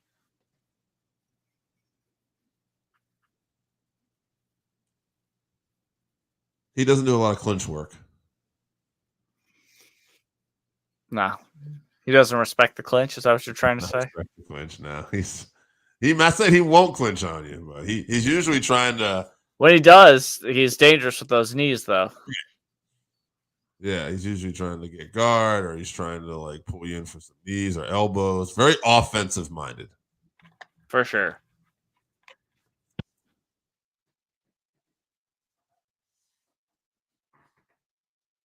So most submissions in UFC history. Most finishes in UFC history. Yeah. Most performance awards in UFC history. He is a popular man. And you see, you think Arman's going to get to finish in what round? What are you saying? I don't remember. Yeah. I think a little bit later on. Yeah. And this is the last of our 3-round fights now, too. Is the BMF belt a 5-round fight? It is. I'm not saying all these fights are going to go 5 rounds. But It should be. It's good that they made it a 5-round fight. yeah. I mean, it is for a belt, technically. Technically, and it's a reason to make A Mickey Mouse belt, but yeah. A really great fight, a 5-round fight. Anyway. Right. Yeah. I can see those fights all. Well, I don't see the main event going the distance at all. Max and Justin could definitely finish each other, but they could also just beat the hell out of each other and have an epic war. Both are super tough. Yeah. Very durable. Yeah. My guess is Weili Zhang will probably get a finish too. Yeah. Yan probably doesn't finish Zhang, but if there is a finish, probably Zhang. Yeah. I could see that one going the distance as well, though. Yeah. I'd be Arman is only 24 years older or something like that too. So remember that if he doesn't win this, he's still got plenty of time to work his way to a title. Oh, for sure. I mean, the fact that he's at this level right now. Yeah. Charles is an underdog, huh? Plus 185. Wow.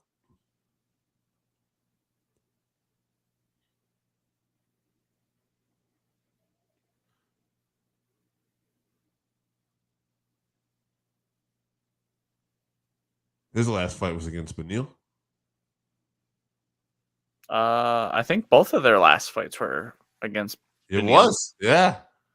Yeah.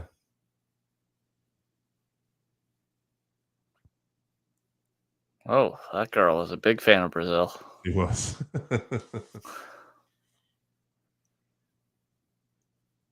Referee Mark Smith.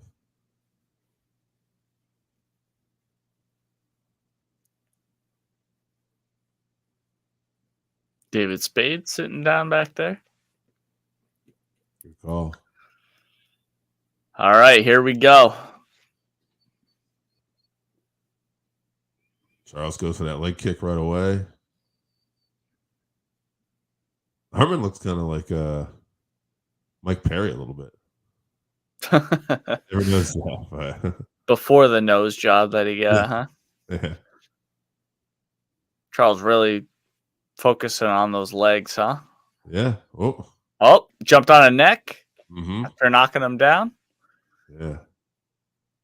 That'd be something if you got him already. Oh, circling. Try to hook that leg.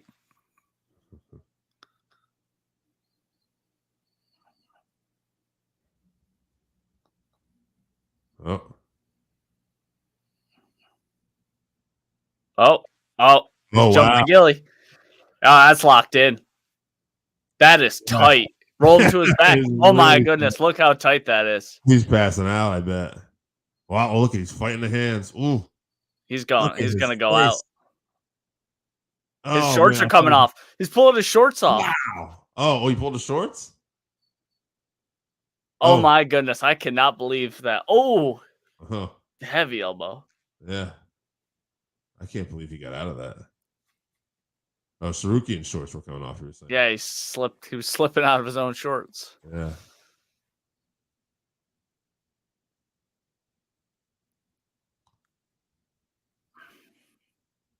He's still in trouble here, though.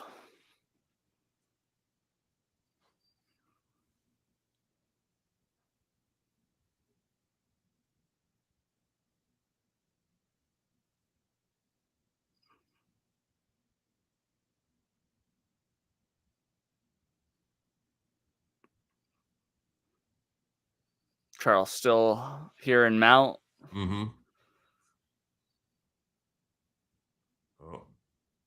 Tsarukyan trying to scramble out. Trying to buck. Oh, he just headbutted him. Yeah. Yeah, Mark Smith talking about that. I don't know. Oh my God, Tsarukyan sweeps him. He's in his guard now. Yeah. Charles dangerous in his guard though. From his back. Tsarukyan much more comfortable here, obviously though.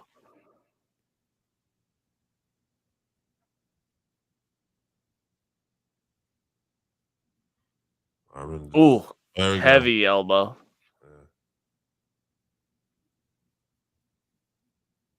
Oh, look at Charles working here from the bottom here. Arman gets back. We're back in his guard, back in Charles' guard. Trying to cover his mouth. Yeah. Disrupt that breathing. This has been a very busy first round. Yeah.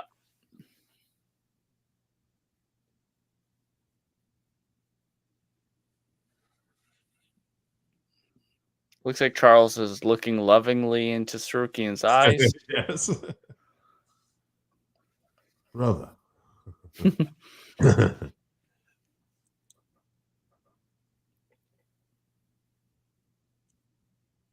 Wow, I can still not believe Arman did not go out from that choke. It was very close. I wonder what Charles is thinking he's going to have to do here. That was when they're both dry and everything, too. Oh, Charles got him with the up kick. You can't do that. He headbutted him and up kicked him. You can't up kick him from there. You can't up kick him in the face. Ah. So what's Mark Smith going to do here? Change position. Yeah. Just going to give him a second. Check and make sure he's okay. Yeah. His shorts are ripped or something. Do you want us to the doctor? Just in the shorts. He's already telling that. Thumbs up. I'm good. No. We good. Yeah. I'm ready to fight.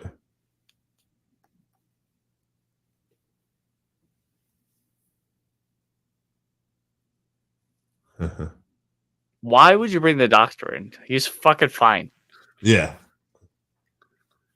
Yeah, this one I got a kind of question mark on that here. So bring in the guy who can't fucking... He doesn't speak English as his first language. You're going to give him fucking tests and shit. Yeah. He wants water. But, he says he's fine. Yeah. He wants a point, and he wants position. See, Charles moved to the middle of the octagon. No, instead of being up against the cage. There. Yeah. Slick. Charles Slick. Yeah. Wow.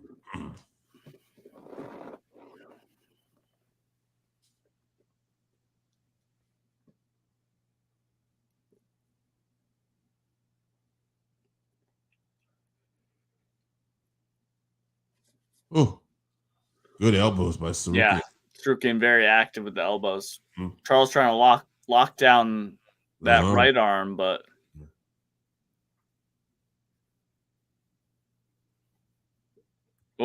trying to sweep him. Yeah. Got to the whizzer, and they're up. What? 10 seconds left. Yeah. But that's good. Showed Tsarukyan that he can get. Ooh, that elbow was real close to hurting him. Crazy first round. So did they take a point from him? No, didn't take a point. It's the warning, right? They give him the position, yeah.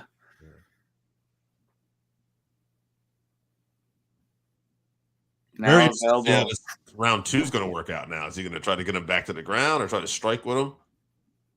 Right. I feel like Charles was having success on the feet too.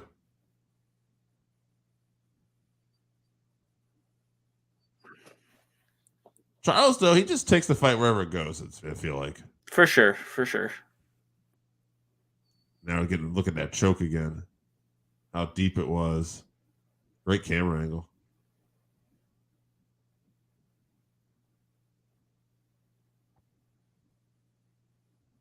We're seeing Tsarukyan, who got the elbows. So Charles won that round. I have to still say, right? He had control most of the time, right?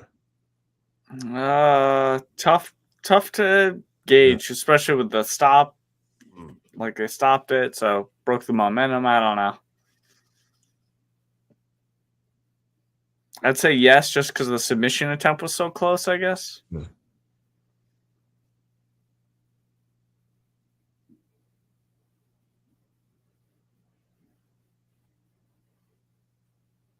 Good jabs from Tsarukyan. Oh, heavy right hand from Charles, though. Yeah. I want to see Charles do those leg kicks again.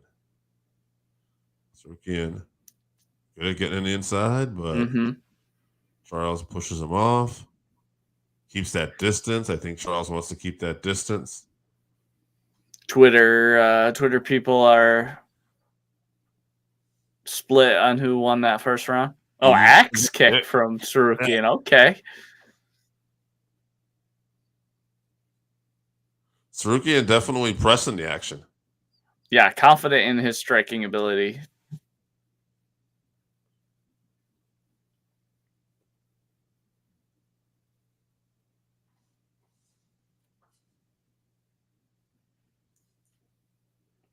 Oh. Ooh, fucking spiked him on his head. This is some high-level grappling. Good scrambles. Now, is Mrs. Chevy up tonight watching this? Or? Nope. She is now in bed. Yeah. She would have stayed up to watch the Max fight, I think, if we weren't doing the watch-along. But gotcha. Well, I know she's a fan of Charles, too. So yeah.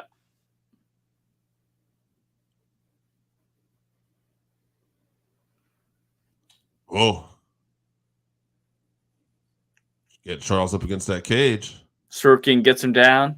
Yeah. In his guard. Yep. Got him pushed up against the cage. I could definitely I lean towards Charles in that first round, but I'm definitely thinking Tsarukyan was winning this round for sure. And that first round was close. Charles got his guard closed. So he's opening it now.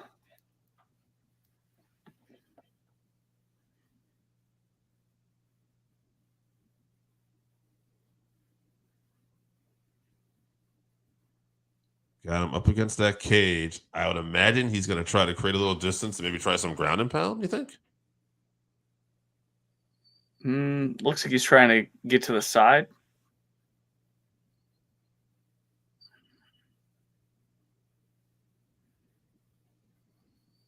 So I try to get some heavy punches off here. All right, he's landed all these elbows on Charles, but he's not getting the angle to slice him open with anything. Charles getting some, trying to slip those elbows in from the back. Got him stacked now. Oh, dangerous position, triangle position. Oh, okay.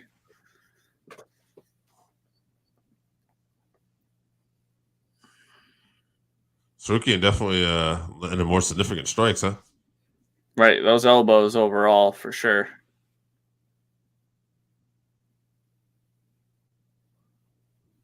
Charles not doing as well off his back this round, attacking submissions or threatening the sweeps. I think being pressed up against that cage is limiting his ability. He's got that closed guard again now.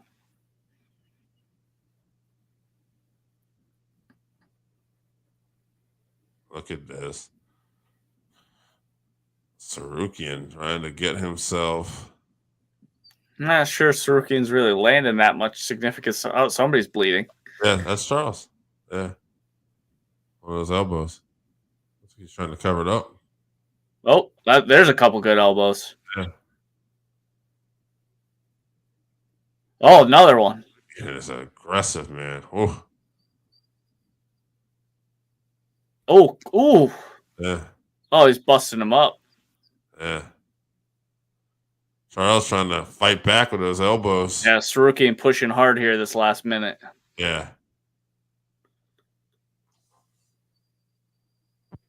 Well, Tsarukyan definitely winning this round. Absolutely. He could be up by 2. It's always interesting to watch, right? Because you never know how the judges are scoring. But like, if you look at the totality of this fight, oh, look at this. Threatening the triangle. Yeah, not enough time. Yeah. Oh, hurt that arm? He did. Could have hurt that arm. Yeah. Right. It's so interesting because Tsarukyan is clearly winning the totality of the fight right now. But if the judges saw round 1 for Charles, he could still come back and squeak a win here.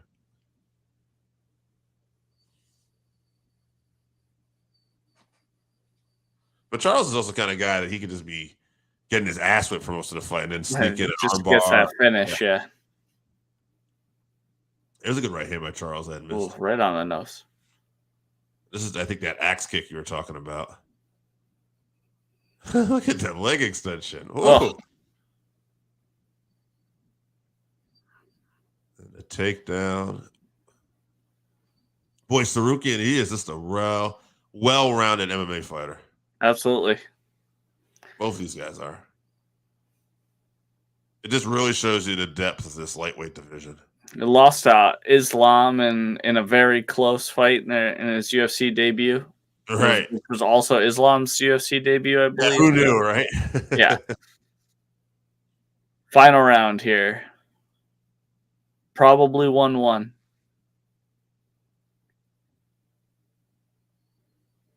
Ooh. Charles trying some stuff. Yeah, trying that flying knee. Getting hit with that body shot. I feel like Tsarukyan is starting to win the war on the feet here a little bit, though.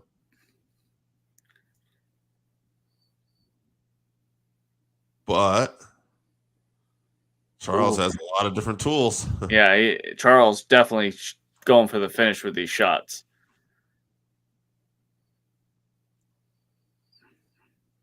Tsarukyan trying to get inside. He wants to get this back down to the ground. Right. Which is funny. Charles probably doesn't want to be on his back again after that second round.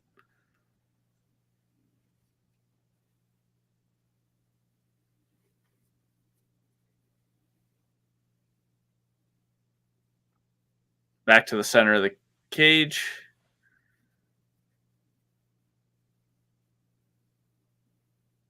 Tsarukyan trying a little leg kick there. Yeah. Calf kick.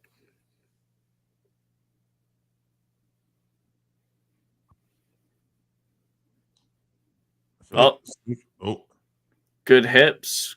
Good takedown defense from Charles. Yeah.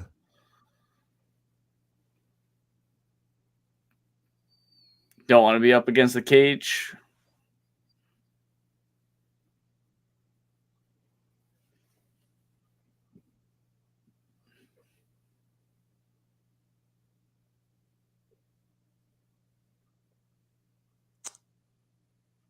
I can see Adelaide Bird in the background.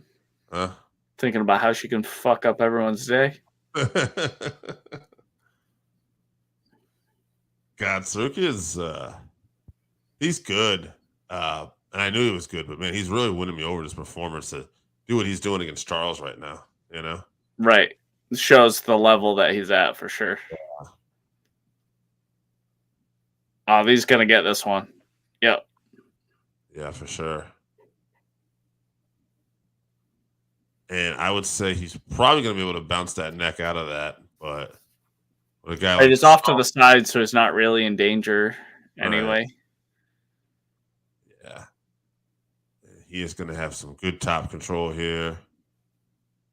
He should just throw elbows on Charles right here because he's not in danger. Charles not going to squeak out while he's got his arm wrapped around his neck.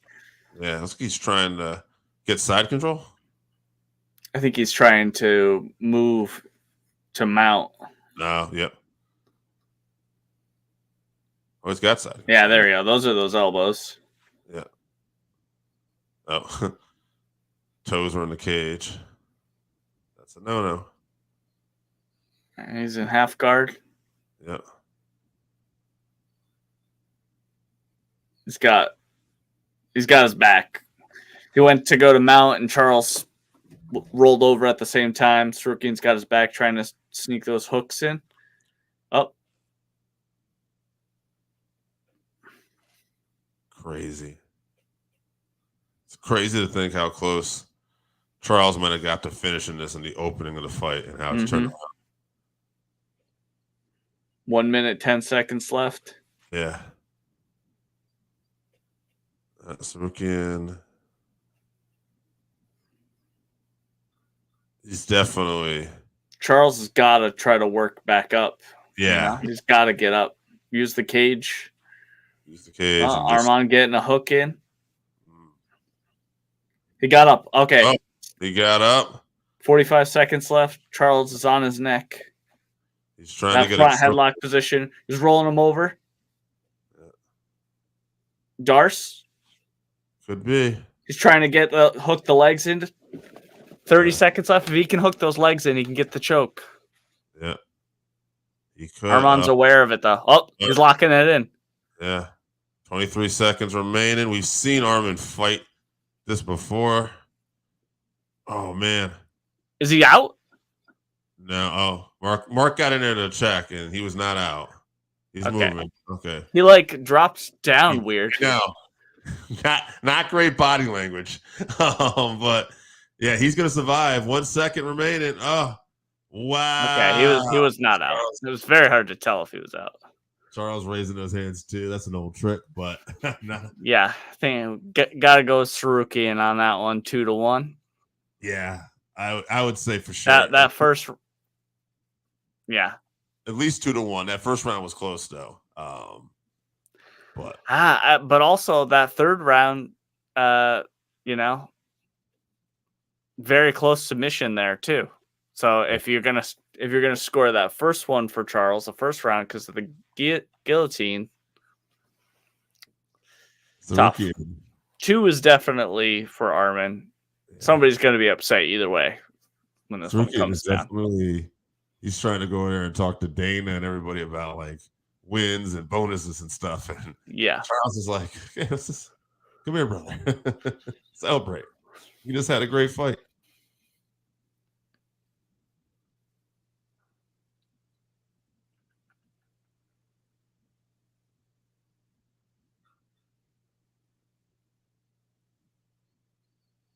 Showing highlights of the rounds.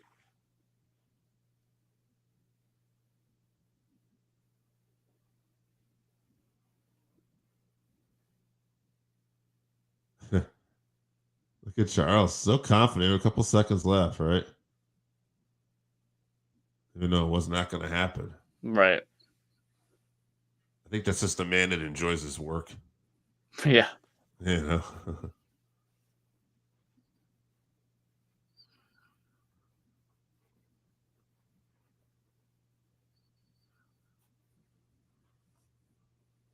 Good fight. Anytime it takes this long, probably get a split decision. Got to tally up those scorecards. It's really hard to figure out what 3 people scored 3 rounds. Right.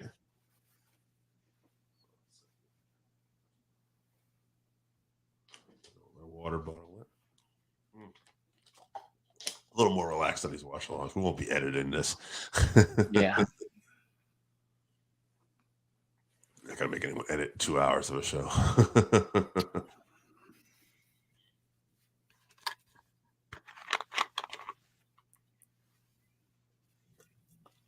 All right. Here we go. Official decision.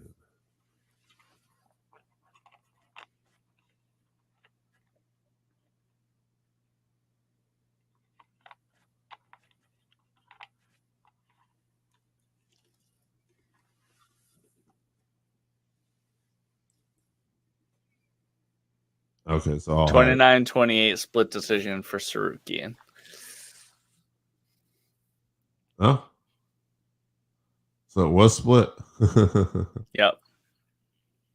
Wow.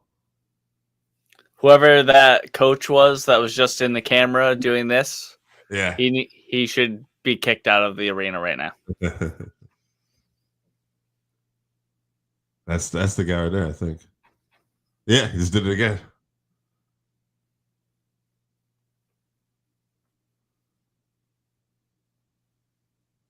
Now, Tsarukyan speaks English, right? Yeah. Because I've seen interview stuff with him before, I thought.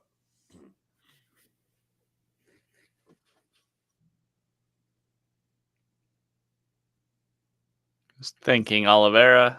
Yeah.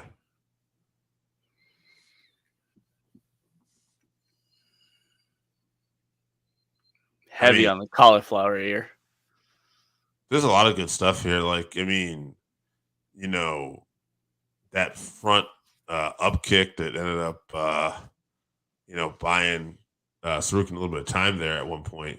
But, I remember people getting up kick knockouts before. Like, is that you can up kick people, but not when they're grounded. So he was technically still on his knees. Yeah. Yes.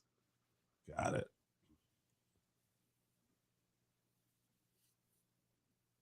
Tsarukyan not happy with the split decision, doesn't understand how a judge scored 2 rounds for Charles. Yeah. Rogan explaining it to him that there was, 2 very deep submission attempts.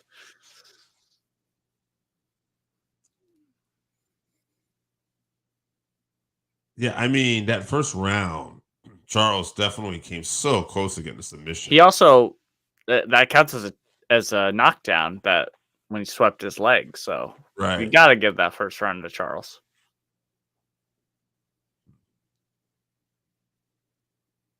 Yeah, I'm not a fan of that coach.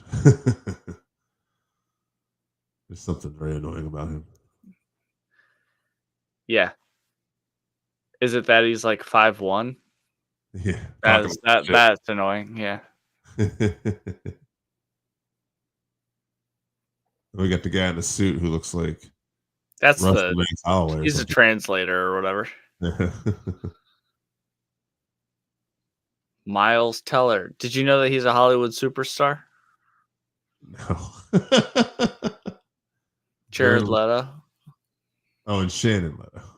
Yeah, that's the drummer in his band. Michael Chandler. You know who that guy is? Yeah.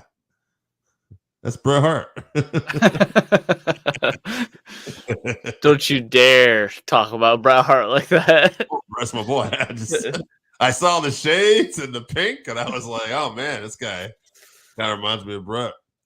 All right, Chevy, I don't know if you're getting ready to get out of here, so I'm just going to take a quick bathroom break just in case I don't, and I will. Also, I'm going to stick around. You're stick around? All right. Well, then, either way, I'm still going to take a quick bathroom break. Let you do this, and I'll run this commercial one more time, too. All right. Yeah. Enjoy it, fans. If you haven't tried Game Up, then you are missing out. Imagine your favorite seltzer and your favorite sports drink had a baby, but it's way better than that. Each can is 110 calories, low carb, 4.9 ABV. It's a nice light drink that is not light on flavor. Game Up comes in fruit punch, orange, lemon, lime, and grape. Pick it up at drinkgameup.com or at your nearest liquor store. Shout out to Game Up. Thank you for supporting the show. So up next we has to be my most anticipated fight of the night. Camera's not focusing properly there. Yeah, the BMF belt title fight between Max Halloway and Justin Gaethje. Oh, who's getting inducted to the Hall of Fame here? Oh, look at this. Good call. Fateful night in 2010. Oh, it could be. gonna be Chael. It's not gonna be Chael. Anderson Silva. Oh, it could be. He said the bad guy. Oh, it could be Anderson Silva and Chael then the fight. Yeah.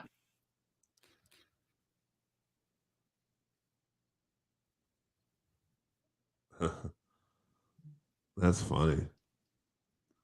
That's good. Good for Chael. Got to get Chael in there. That's awesome.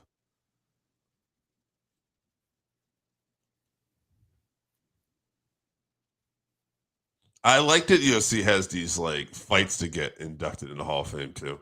Yeah. Man, Chael's like, great, I'm in the Hall of Fame, but he's on the losing end. Slipped up and made one mistake, and could have changed the trajectory of my career. Yeah. Well, here's the thing, right? If he had won this fight doesn't go in the Hall of Fame. No. He just dominated it. No, but his career might be different. He would have been a little better. Yeah.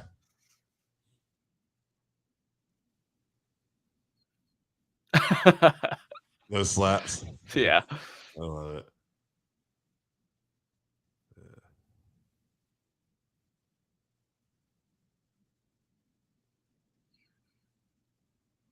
Yeah, I think they get along okay now too.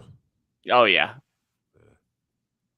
Yeah, they like filmed a promo for Silva's documentary or whatever where Anderson watched it, or when Chael watched it with him at his house, and he was like crying.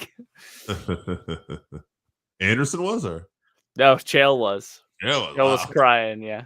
I don't think he was really crying. He was doing it for the promo, but okay. It's hard to tell with Chael, Yeah.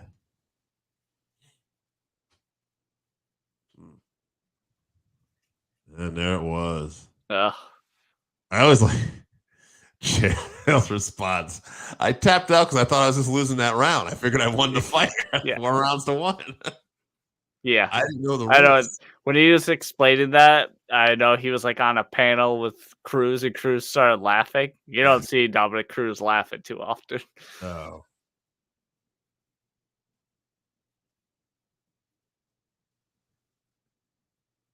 Yeah, that Chael would go on. I think, he'd have a couple more wins, and then he made a mistake with Silva in the second fight where he tried that spinning back elbow. Yeah. And Silva just finished him immediately. But his career, I think, after that, it never really quite was the same, Like I look at the Chael that lost to Tito in Bellator, and I'm like, this Chael shouldn't have lost to Tito. Yeah. All right. Glad that Chael is in the Hall of Fame, though. Yeah. That's funny. One more for the bad guy, which is the original first time I ever heard that was Razor Ramon, and I'm sure Chael knows that. Yeah. Student of trash talk.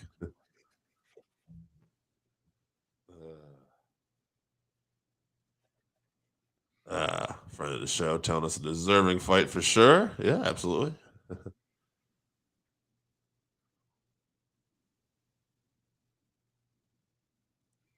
They're talking about Chael and starting the wrestling promo style trash talk.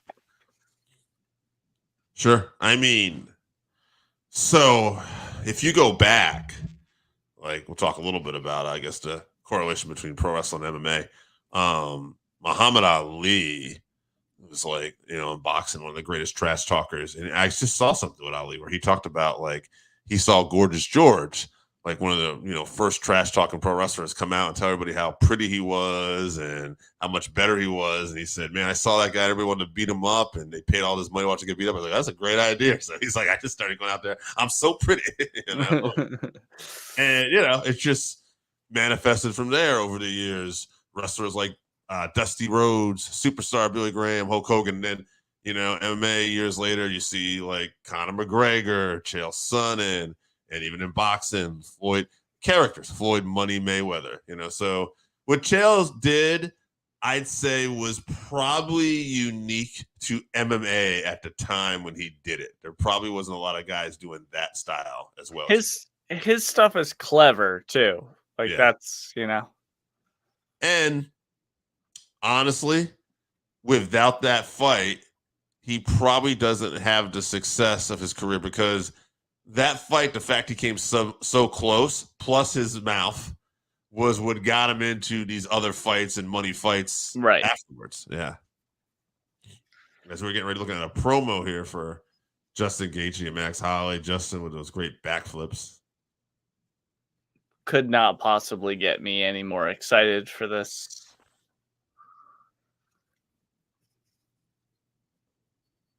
One of our friends saying his heart says Max, but his heart also says Justin. Yeah, this is the fight right here because this is the one that we could be into a war or someone could get caught early.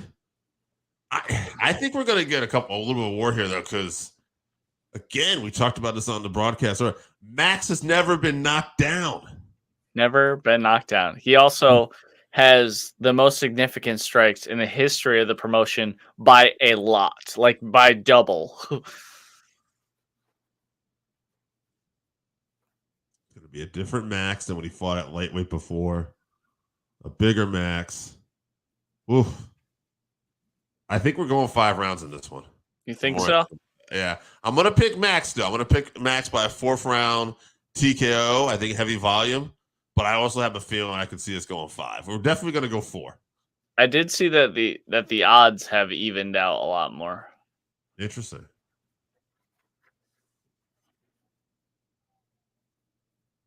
Oh, that zombie KO. See, I don't see anybody going to sleep here, I guess. You never know. But, like, I could see Max, it's going to be a heavy It's got to be volume if Max puts him out, And I've never seen Max out. I've never seen him knocked down, like you said. So it's just hard, If anyone can do it, though, it's Gaethje. Most violent man in the UFC. Yeah.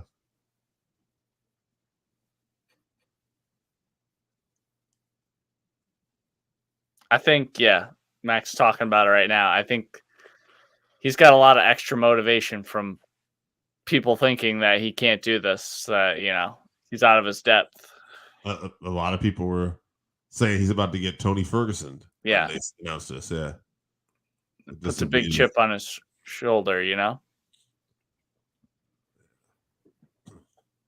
Wow.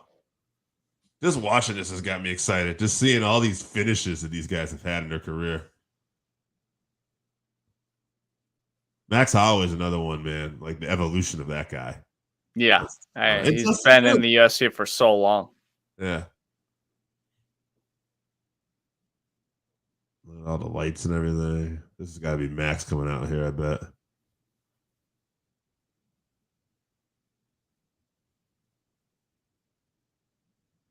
Yeah, some island music. Yeah. This had to be Max.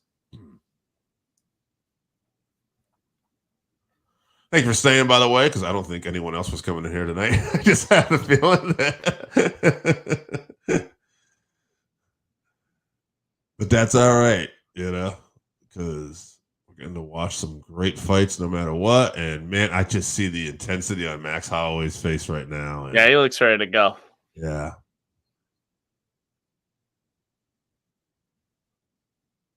Like, this is it, man. BMF. They really built this card off of this fight.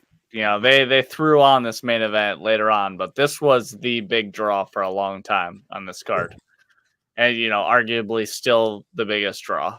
Biggest draw for me, for sure. Yeah, BMF Championship is whatever. It's just adding another stake to already an amazing fight. It's a reason to go 5 rounds. But it's like, it's 2 legends. It's 2 legends. They're still fighting in the UFC that we're going to get to watch here. Stylistically, too, the super exciting matchup. It's why they're legends. These are like 2 of the most exciting fighters of all time.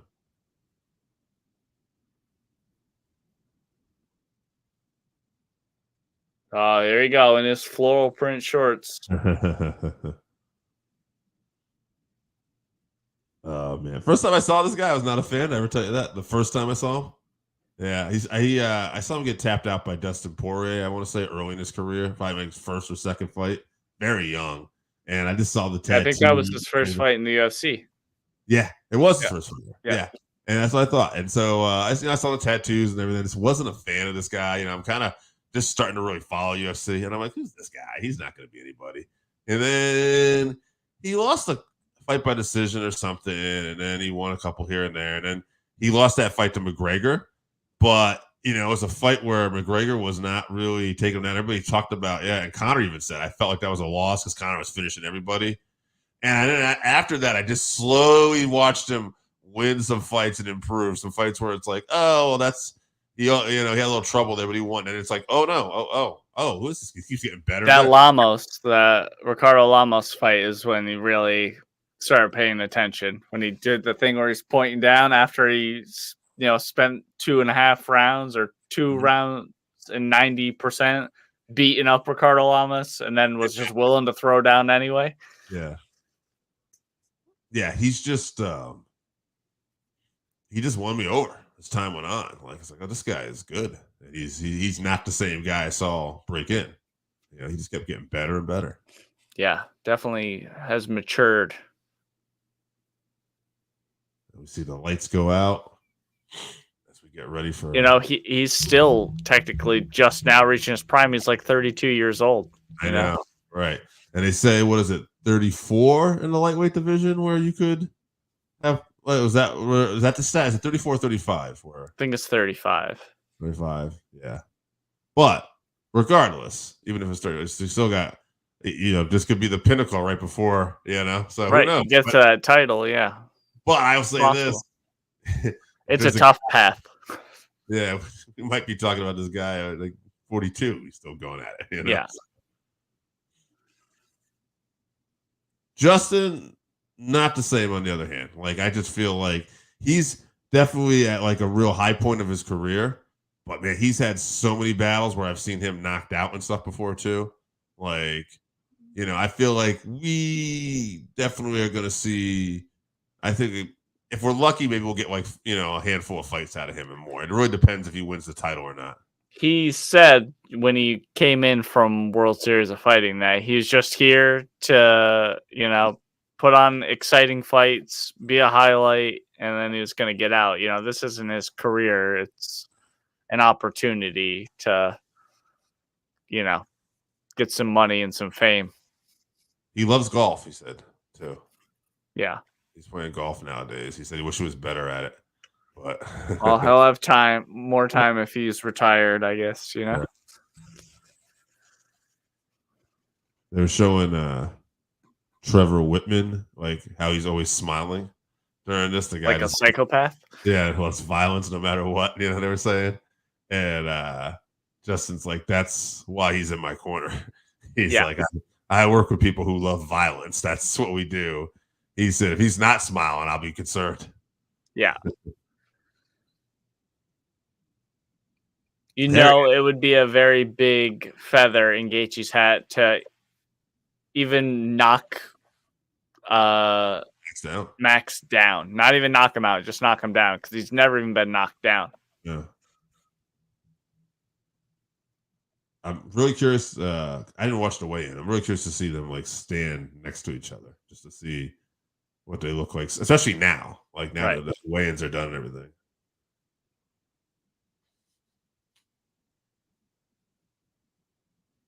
Pereira took a photo that he's already up to 232 pounds.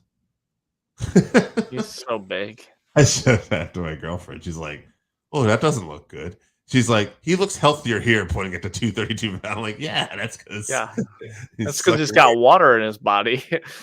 He's like, that doesn't sound healthy. I'm like, sure it's not. It's the least healthy part about the sport. Yeah.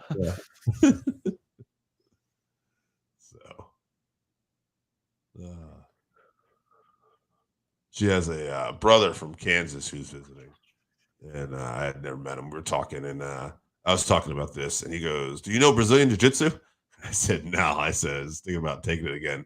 I took it for a little bit, and he goes, he started going on because he was a military guy. So he got to learn a little bit of combat stuff. And he was super excited. And he was telling me, he's like, I got to learn a little bit. He's like, oh, you grab the gi and you choke someone out. He gets like, they learn like lapel chokes and stuff. Yeah. So, all right.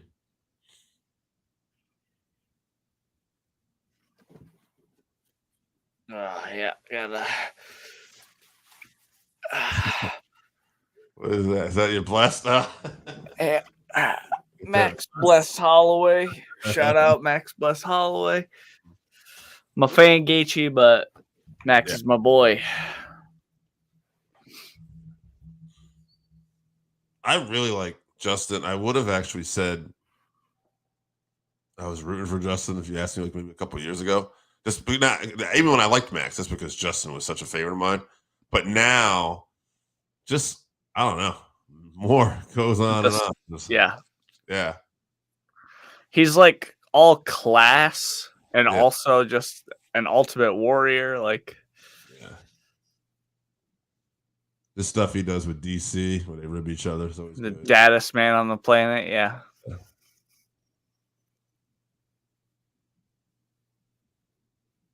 Opponent's UFC record 174-56. Right.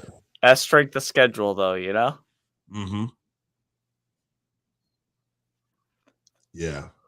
Yeah, he's definitely not had an easy rise to the top. I mean, even before he fought for the featherweight title, I think. Right, when you need to win, what is it, like 11 or 12 fights in a row before you can get a title shot against Jose Aldo, At the time considered maybe definitely the greatest featherweight of all time. Sure. Maybe the greatest fighter of all time. That was for the was that for the vacant title, or did Aldo win it again? No, I'm pretty sure Aldo had won it back, right? Well, he lost to Conor. He didn't get it back from Conor. Obviously, that fight never took place. Was it the vacant one? I don't know. I don't know. That was too long ago now. Yeah, I know. Let me do a little research here while we're waiting here. So Aldo, the first fight, won the unified. Okay, so unified. So that because Max was a interim champ going into that. So that was in 2017. All right. So Aldo, I'm trying to think. I feel like it was probably Edgar. I feel like they probably were the top two contenders. Yeah, because I think they fought at UFC 200, right? Yes. Okay. Aldo and Edgar. 200, yeah. Won the interim UFC. Later pronounced the undisputed championship. Okay. So that's what happened. So he had won it from Edgar and vacated Edgar, but it was for the interim. But then when Conor wasn't returning and won the lightweight title, it became the yeah. And then Max had won an interim title somewhere after that, and then he won. He beat Aldo, and then beat Aldo twice. Again. Yeah, twice. Yeah. Justin throwing. They don't look a lot different size wise. Justin just looks a little thicker. Yeah, like in his torso. Justin going for that leg kick early though. Yep.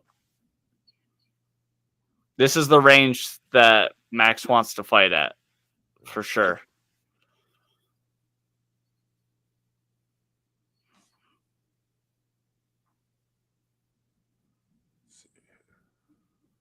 Ooh, another heavy leg kick.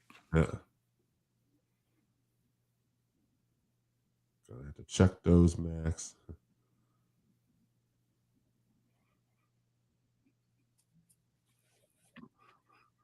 Ooh, okay. Nice. Punch him right in his fucking eye. Oh, put Max down. Okay. Yeah. Swept his leg.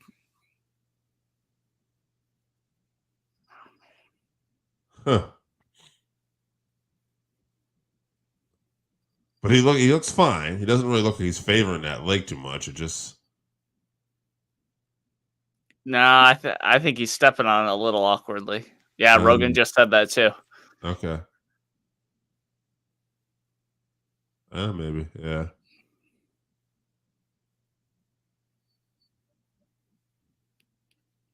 All right, that landed.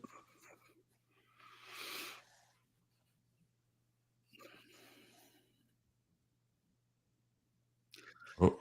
Max is catching Gaethje when he ducks down to throw his overhands when they come in together. Max has landed on him, and they are having an effect. You know, unlike the shots that Max landed on Poirier, which I think that fight happened. I think I saw a post that happened 5 years ago today. Oh, really? Or maybe yesterday or something. Yeah. Oh, Gaethje just checked that leg kick. Yeah. Oh, okay. Snapped his head back with that jab. Punched him in his tummy. Yeah. Max is looking pretty good so far. He is. Just those leg kicks. But it's volume for him, and it's just heavy damage for Gaethje. Only takes a couple shots. Gaethje just needs to make sure that he doesn't let rounds slip away with Max, just touching him up here and there. Yeah, because Max is definitely a much better volume puncher, and that's not a knock. He's just one of the best volume punchers of all time. I think. Right. He stays active. He doesn't get tired. He's accurate. Oh, did not check that one.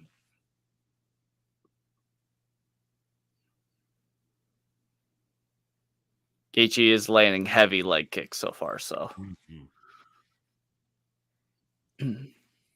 Close round. Mm-hmm. I think with some of those combos, the engages where they clash together, I think Max has won those, so I think so far you give it to Max. Yeah. One minute left. Slightly. Those leg kicks have been effective too. So, but I bet you Max is probably Max starting to wear a welt on that left leg. Yeah, I was gonna say I bet Max has scored more punches though. So, and he has got some reaction out of Justin. Yep. So, look at that, 20-6. Okay, so. But I don't think Max has blinked yet the whole fight, so. It's the totality of the fight, right? Those leg kicks. Right, the accumulation, yeah. Mm-hmm. Slipped on that stupid Monster Energy decal, trying to blitz in there.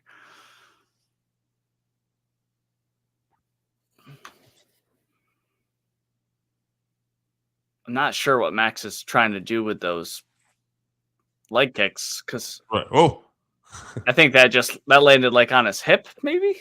I think he was a little off balance anyway. Oh, his nose is very broken. Oh, yeah. Oh, that's interesting. Is it? Is it?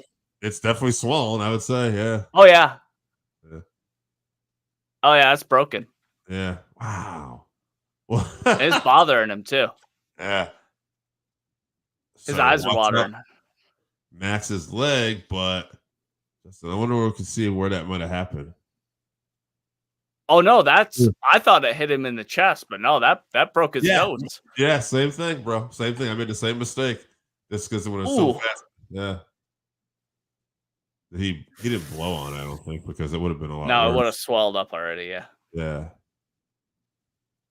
Unless he started to blow on it, and that's why his eyes started a little swollen, but he doesn't have that real bad look like Eddie Alvarez did that one time. Or Mike Perry. Mike Perry. Oh, you're talking about when he blows in and it puffs up. That happened to Cowboy once too, right? Yep. Yeah, Cowboy too. Yep. The eyes just got off. Yep. Max trying to visibly shake off those leg kicks too, though. Yep.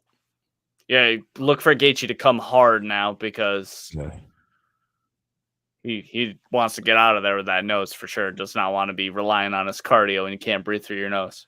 Yeah. But also, Max lands a few jabs on there. Can rough him up. Yeah, so both fighters going to be a little compromised here for different reasons. Max with the legs, Justin with the nose.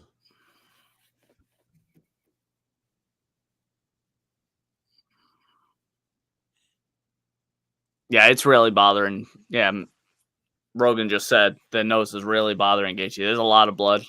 Yeah.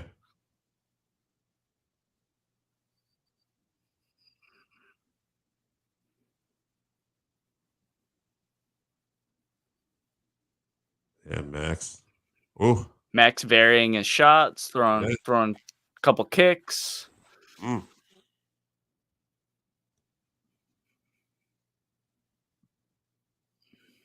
And again, too, another aspect of this fight, this is the first time Max has fought at lightweight since the Dustin fight. But Max, he's been cutting weight for featherweight for years now. So, this is probably nice for him. Yeah, I think he walks around at like, I don't know, he's set a bunch of different weights, but I would imagine he's in the 170s, like Aljo. Yeah. He says he's walked as high as 200. So, just missed at the elbow. Oh. Got poked with a finger or something. Yeah. It's funny. He could have punched him in the eye too, and Max would have gave him a break, I bet. But that either way, even if let's find out. Oh yeah, that's an eye poke. Yep, for sure.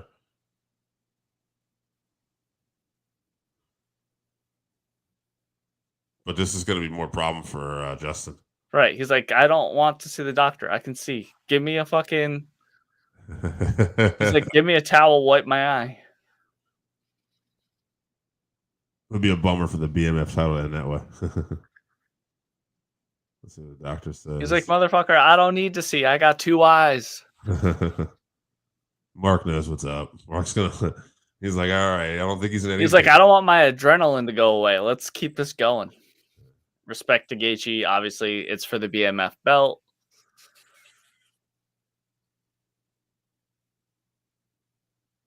They using those new gloves yet? They got to bring out those new gloves so guys can't poke each other in the eye so easily. Yeah, I saw that. I don't know if they are, but yeah, that was the big unveiling, right? Yeah, they announced them. I don't believe that these are the new ones. Don't know when they're implementing them. They didn't look a lot different, but maybe when a guy's wearing them, they keep your hands a little more closed or something. Yeah. Ooh. We'll see the stats on this round so far. Oh, punched him in the tummy. Yeah. Racking up them tummy punches. Yep.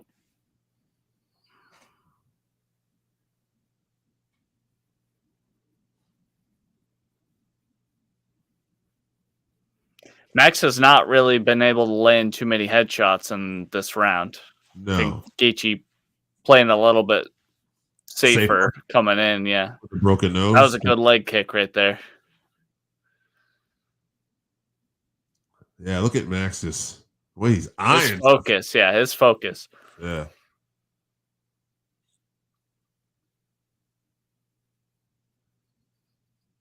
Ooh. Keep them hands up. He poked him again? Ooh. That's tough. Max is not known for being an eye poker. No. What is let's find out.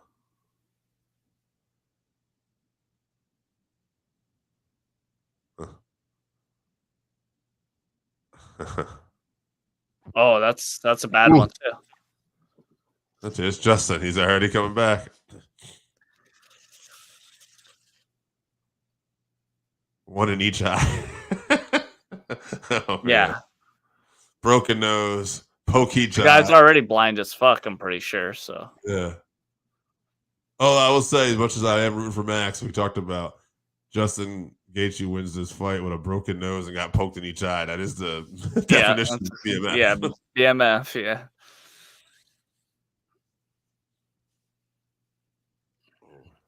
Good shot by Justin.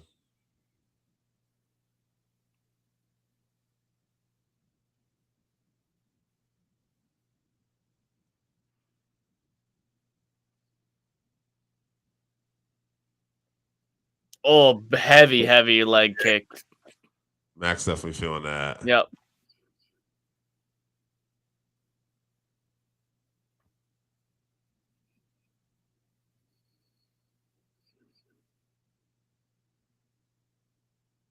Oh, good left hook, check hook from Gaethje there. Mm-hmm.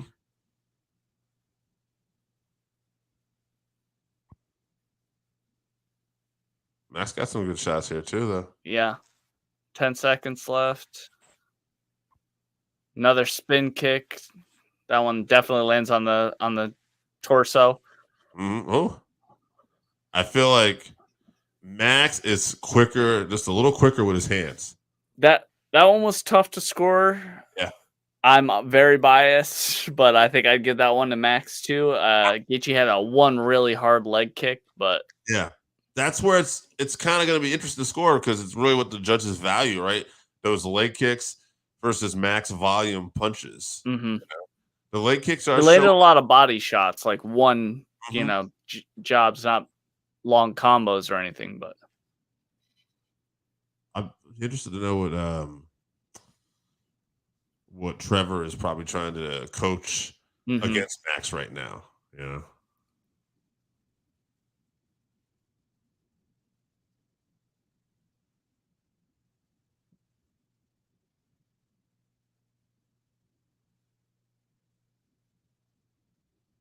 Capacity crowd. Heading to round 3 here, coming up.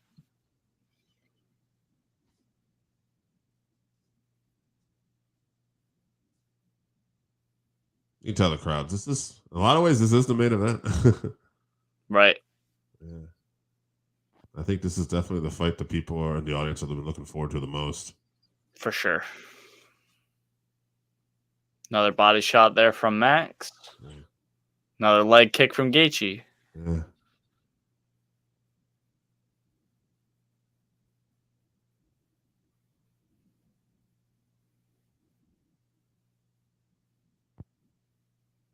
Is it just like being from Hawaii, you just have tougher skin?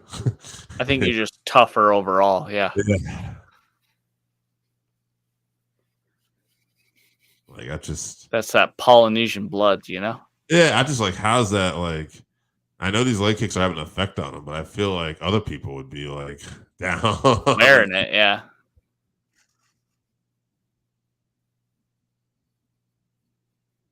Oh, good body shot. That one landed. No, don't act like that hit you low. That hit you right in the stomach.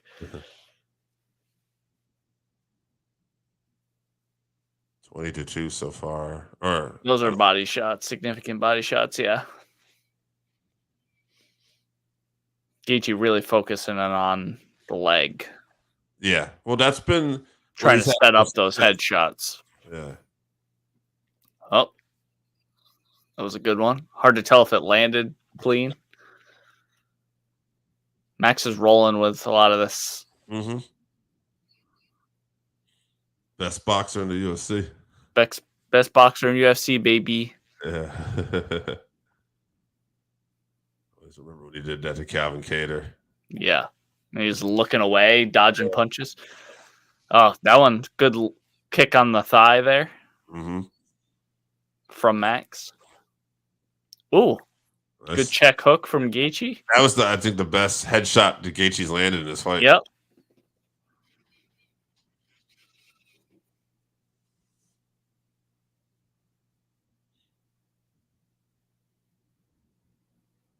Oh, man. Ooh, wow. Good 1-2 from Max. Another spinning kick. Nice kick. Oh, Max. Oh. He's slipping. He's slipping, yeah. Oh, it was a slip. That wasn't a knockdown, I don't think. I definitely feel like Max. Oh, there's that big leg kick, though. Yep. I feel like Max is definitely. Rogan is so focused on the leg. That Max leg is busted up. Yeah, but he's also winning the battle on the feet still right now. For sure. Yeah. Look at the welting on that left calf, he says. Yeah.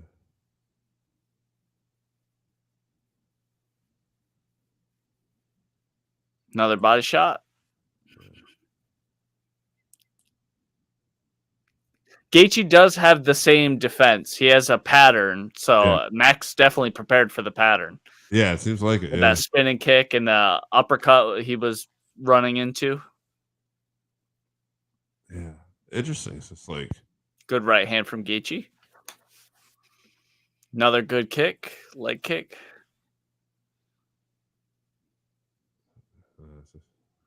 Max has thrown twice as many shots. Yeah, and more accurate too.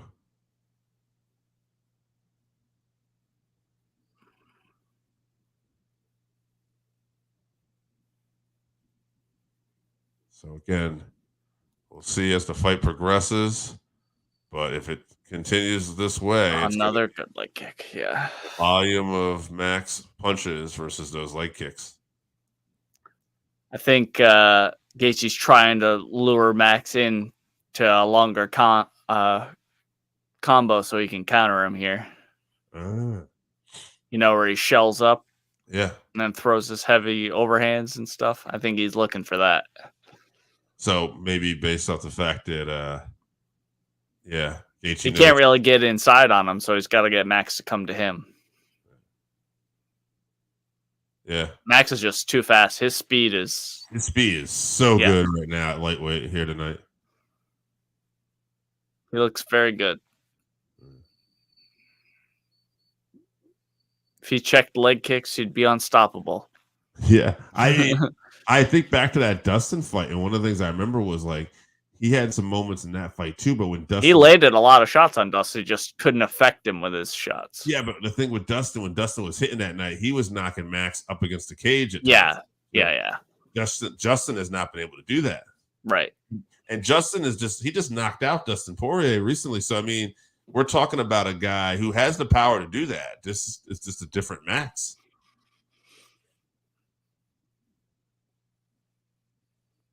Trevor telling Gaethje he needs to pressure him.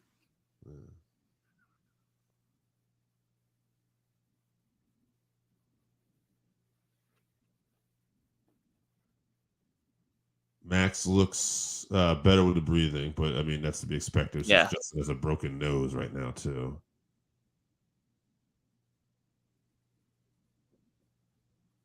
He is breathing pretty heavy though, Max. Yeah. I mean, we're going in round 4, so this is the one I predicted, but I also thought Max would be a little more in control. He was a little more in control in round 3 too, I thought, with the strikes, but Justin still looks like we could go all the way here. So we'll see.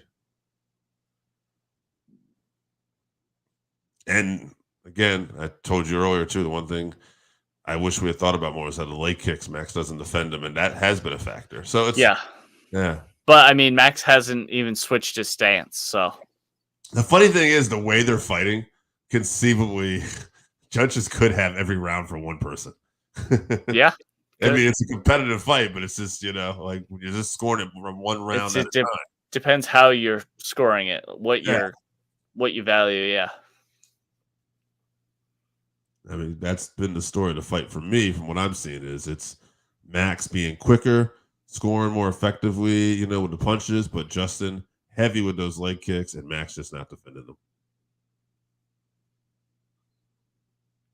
Max has been on that body work too. Oh, good 1-2 from Gaethje.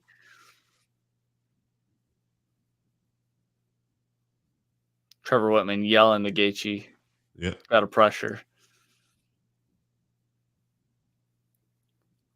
This could be the point where Gaethje maybe turns it up a notch. Good uppercut there. Yeah. From Max. Oh, another 1-2. Yeah, Max got to avoid those. Yeah.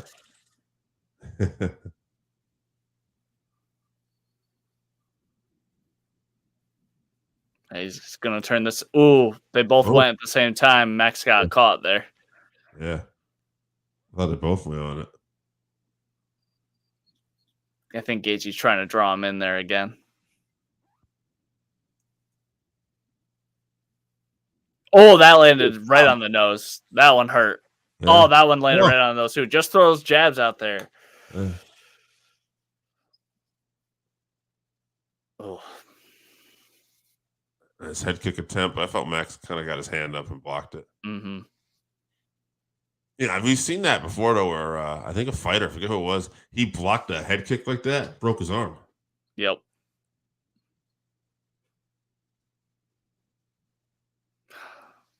Rogan talking about the left leg is grotesque.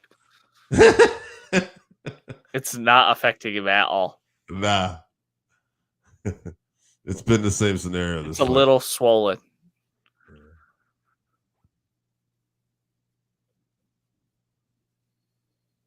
Oh, good jab from Justin. Yeah, Justin.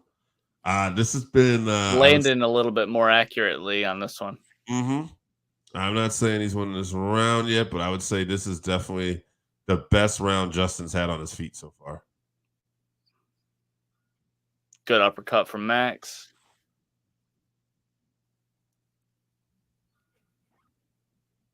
Max with a little leg kick too.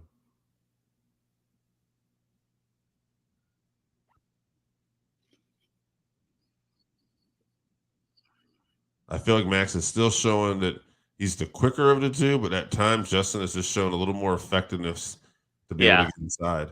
Max is quicker, but Justin is starting to time him a little bit more at this point. Maybe this has helped the coaching of Trevor Whitman too.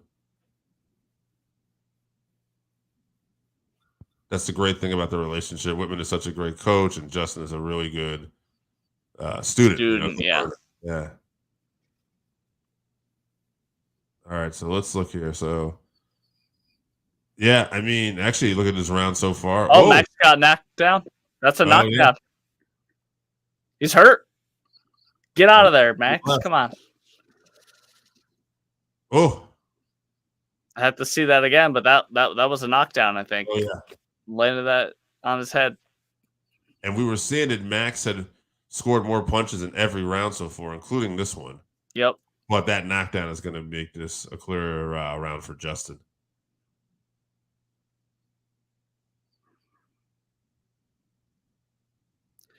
Max has got to keep moving on his feet. Yeah. Interesting. I predicted around 4 TKO, and this is the one where Justin comes out the strongest. God damn it.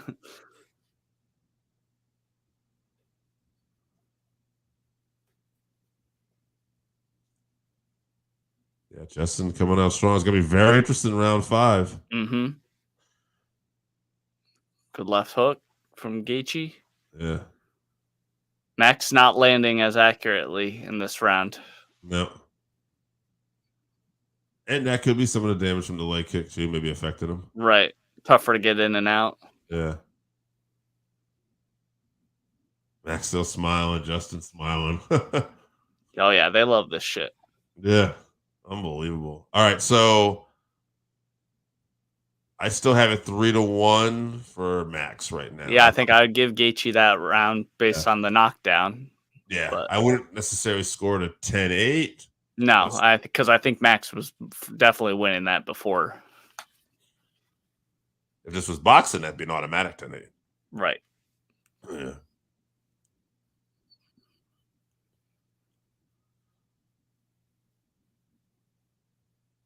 But we don't know what the judges are scoring. And again, these rounds are close. So it depends what you're looking at. So.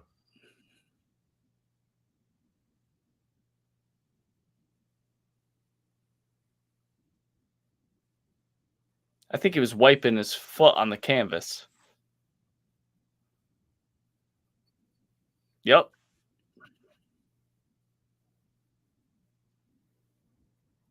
Yep, that's a knockdown. First time Max Holloway's been knocked down in the UFC. Yeah. Round 5. We're going to round 5. BMF belt. And look at Max right back in there. Justin right in there, right in the center. Yeah, they could probably go another few rounds. Yeah.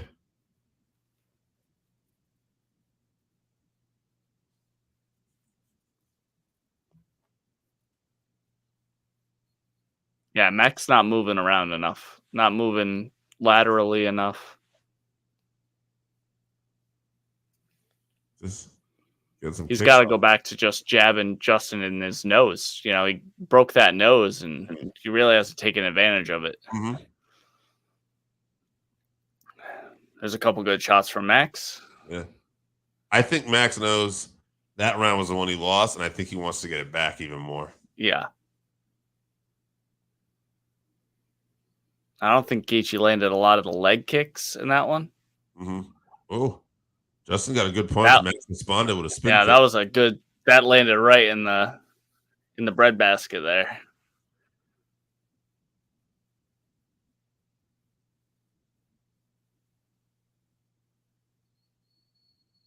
And so those feet that are toast are getting used. Yeah.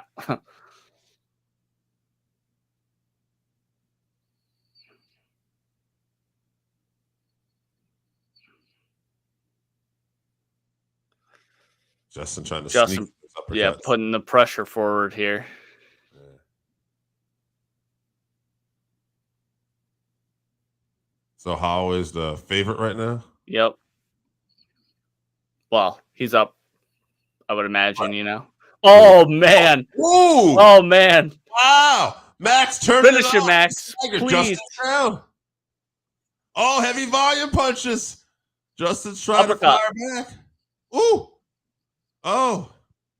Look at Max picking him apart. Stay on him. Stay on him. Yeah. Intelligently. Justin, oh, this is what I thought was going to happen last round. But Justin looks like he's okay now. Oh. What recuperative powers by Justin Gaethje. Yeah. He's tough as shit. Yeah. Those hands are hanging a little low. Now they're back up.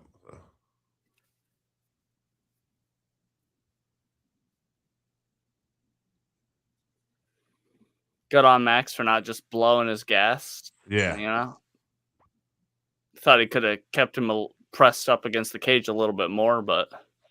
Mm-hmm. Justin was trying to sneak some big shots in there, too. Mm-hmm. I really want, the more this goes on, I'm being a little biased, but I really want Max to win now. So close. Ooh, like, clipped him. come on. Woo! And I just know that you don't know what the judges are scoring. You know? Right. I am going to be fascinated what the scorecards are, though.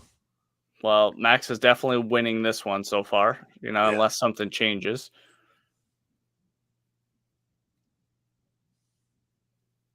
Yeah, him and Justin both are very fearless. So that also, there's an opportunity to be clipped. 31-9 on round 5 significant strikes so far for Max.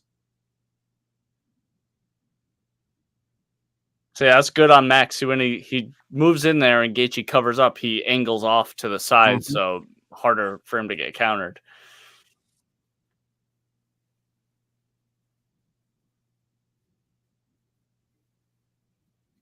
Very impressive. I'm assuming Max can get this win. I'm very curious to see what Max looks like against like an Islam Makhachev. Well, they're talking about how Max is going down to fight Topuria after this. Oh, I guess Max has talked about going back down. So I'd like to see him stay at lightweight, honestly. Oh, caught him with a knee when he was coming in. Yeah. Max has been very good at dodging the big shots from Gaethje and landing a couple of his own when he comes in. I guess what I'm saying is, and obviously we still got 27 seconds left. Yeah, last 25 seconds here. Yeah. But I'd just like to see how he would do. Heavy leg kick. That one hurt Max. Switches his stance now. The left leg is disturbed. Rolling Thunder from Justin Gaethje. He missed it. He's pointing down. They're just going to go. They're just going to go. Oh, wow. Oh, wow. Look at this shit. No, he put him up. Oh, God. Holy shit. Oh, my God. That with 1 second left. Oh, my fucking God. That was a bad move, Justin. Oh, shit. BMF, get him his fucking belt. Oh, my God. I definitely woke my wife up for sure. Oh, let's go, Max. That's what Chevy's going to look like after Mrs. Chevy wakes up. Wow. Unbelievable. That was insanity. Oh, that was technically everything you didn't want to do, but at the same time, BMF moments. Holy crap. Blessed is the best. Wow. Wow.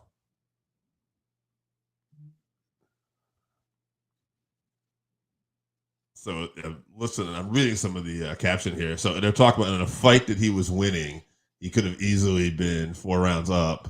I don't know about I had 3-1, but that's a BMF. Yeah. And oh wow, Chevy. I want to see a close up of Trevor Whitman's face when that happened. Yeah. He's still smiling. Yeah, I'm sure he is. Oh my God, he just is immediately out. Face plants. Okay, so this guy's future is bright, though, right? He's got a gold coming. I'm saying he's got a shot coming at him. Right, yeah, right? that's $300,000. That's a $300,000 bonus for sure. Oh yeah, he might get 600. Yeah, give him double the bonuses. Yeah, that could be fight tonight. Oh my God, look at DC.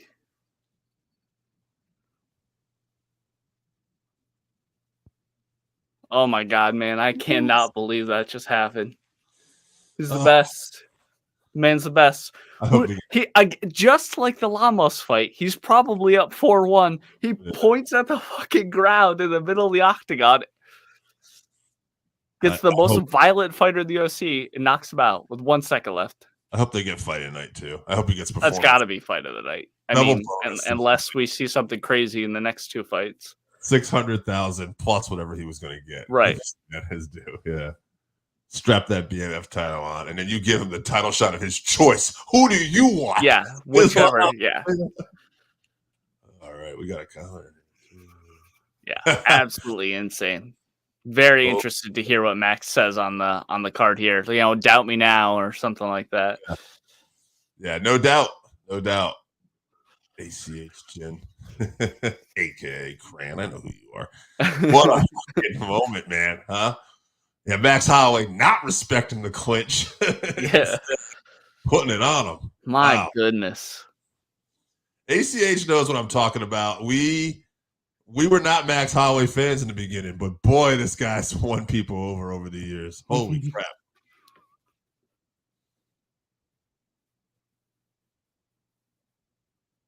Anyway. That was a rough knockout. Yeah, that was. Gaethje's up, looks coherent. So Mark Coleman wraps the BMF belt on the BMF Max Holloway. All respect. Trevor Whitman smiling like a psychopath. Yeah. Classic.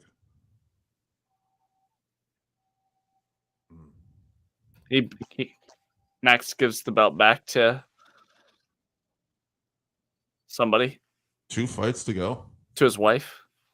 Yeah.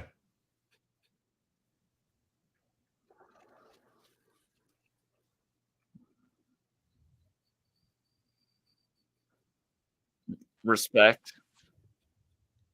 Max calling out respect for Gaethje for giving him the fight when he had everything to lose, nothing to gain.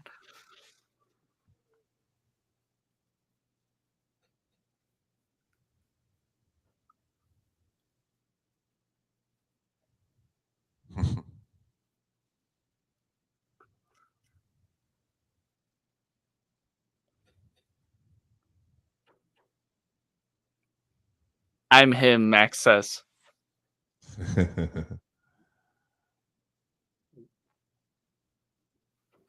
That's awesome.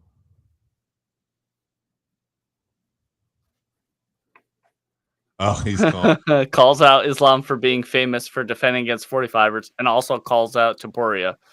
Yeah. Topuria not impressed, probably doesn't understand what he's saying, so. Very fair.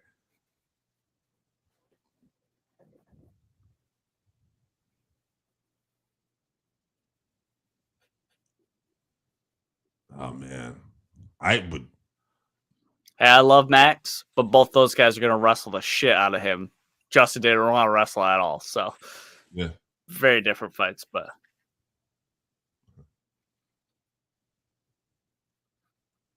sign the checks, $600K. Yeah. Wants to be on Joe Rogan's podcast. Rogan says you can come back tonight. That's awesome. Max is winning, BMF belt, beautiful wife. Yeah. 600K probably. 600K bonus. Yeah. Man, he's got to be so high right now. Just put out. Oh my God. Oh shit. I can't wait to see some Instagram posts with Dustin Poirier's reaction to that, because remember when Poirier knocked out BSD and he was like, yeah, fucking knock that guy out. Unbelievable. Rogan says that's the greatest knockout of all time. I mean, I don't know. That's up there. I know, a little caught up in the moment, but because what he's forgetting about is Yair Rodriguez with the buzzer beater over a Korean zombie with the upward elbow. That's also got to be up there too. Yeah, but he's talking about stakes and stuff, and I mean, on a pay-per-view, a high-profile fight like this, yeah. I just saw Jocko Willink hyped up in the crowd. Is that the one who was with Valentina? I cannot. What's that? Is that the guy who was with Valentina, or no? Okay. Jocko Willink. You don't know him? He's a motivational speaker guy. He's a Navy SEAL. He's the guy that says "good" whenever bad things happen. You know him? Izzy. Adesanya back, yeah. Talking to Ilya.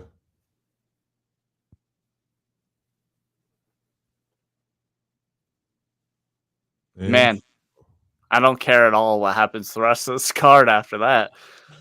No. Oh my Lord, that was amazing. Yeah.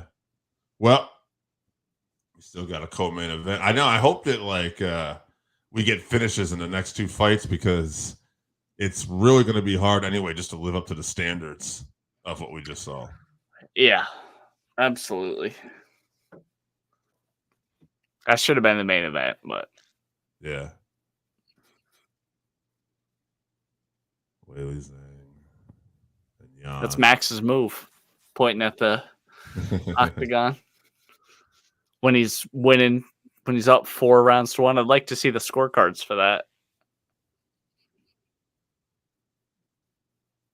Yeah, I would have. Yeah, it would be very interesting if it was closer than we realized, because they're all assuming that Gaethje was losing, but it's like you never know.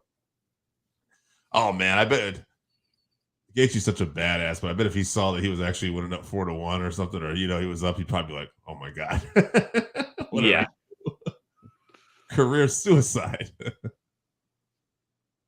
It's good that Max finished him, so there's no controversy about how he poked him in the eyes and that's how he got the decision. That was unbelievable. Very impressive fight. That first round when he broke Gaethje's nose, impressive. Great performance from Max. Among the best I've ever seen. Up there with that first Aldo. The first Aldo fight, Max had, yeah. Yep. Yeah, I mean, in the second Aldo fight, it was almost identical what he did in the first one. Right. Yeah, just put it on him with heavy volume and really outclassed. Mixed in some takedowns, I feel like, in the second one, if I remember correctly. But, you just outclassed one of the greatest strikers, Jose Aldo, at the time on his feet, too. He had done that. Right. But this is special, too, because it's at lightweight. Right, exactly. On the biggest card of all time, Yeah. And so that Aldo fight, okay, no, that wasn't at 200. Aldo won the title at 200, we were saying. Right, I think.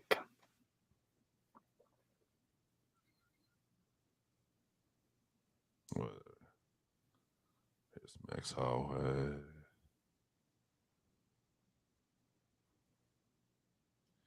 Yeah, Max did not fight at UFC 200. He actually fought at 199. That's the one with Lamas. Oh, that was that one, yeah. Yeah. Oh, and then the interim title fight he had was with Anthony Pettis at featherweight. Oh, that's right. And Pettis missed weight. So Yeah. even if Pettis had won, he couldn't win the belt. Right. Yep. 148. Yeah. And Max had TKO'd him in round 3 with body kicks and punches. Speaking of Aldo's back. Yeah. That's the big part. Yeah. Mm-hmm. There's a couple good matchups on here, but nice to see Paul Craig on the main card. Michelle Pereira. That Vitor Petrino guy, he's a problem versus Anthony Smith. It's not a bad card. It's just not a stacked pay-per-view card like we've had some good pay-per-view cards recently anyway. Like 299 was 298, and now it's like, okay, let's come back down a little bit.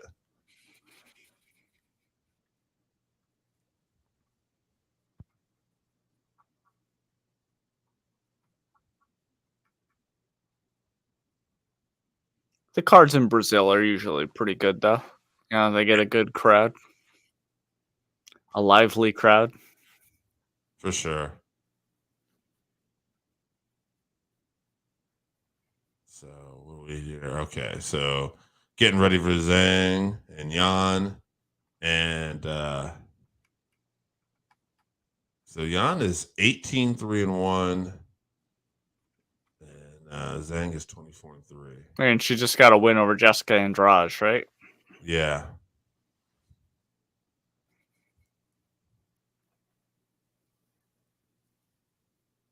Okay, so now looking at the video package. She's doing Tai Chi in China somewhere in the classic Chinese outfit. So Max had just beaten the Korean Zombie before this. Yeah, he knocked him out. Yeah. And before that, he put the first loss on Arnold Allen's career in UFC at the time. Yeah. Yeah, that was a good performance as well. All right. So I bet MMA Twitter is going wild right now. I'm sure. So Yan did get the KO in the first round over Jessica Andrade, huh?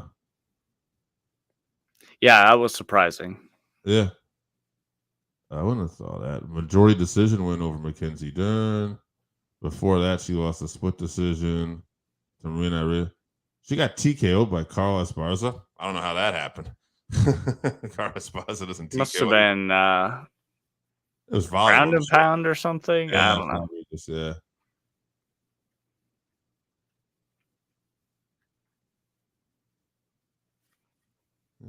It'll be interesting coming off that knockout. Zhang has been such a beast though lately. Well, look at her past fights here. And she's been rounding her game out too. Now that she's added grappling and wrestling in, she's just so dangerous, so explosive. Amanda Lemos was her last win. That one went to decision, but before that, she rear naked choked Carla Esparza. She spit in back fist Helena Jacek. Yep. So, she had her split decision loss to Rose before that.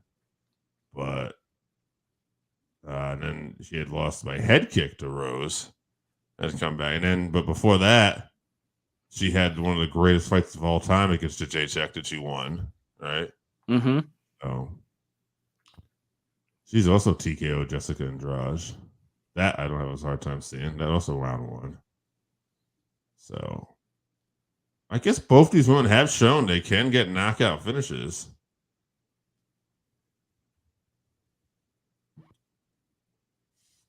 It's interesting, yeah.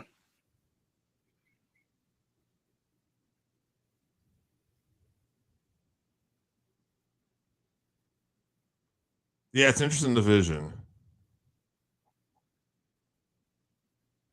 Because you definitely see at times when you expect them to finish someone, they go to distance, and then sometimes you don't think they're going to finish, they do. It's a lot more, I feel, skill at these lighter weight classes. Yeah, more technique based instead of just power, yeah.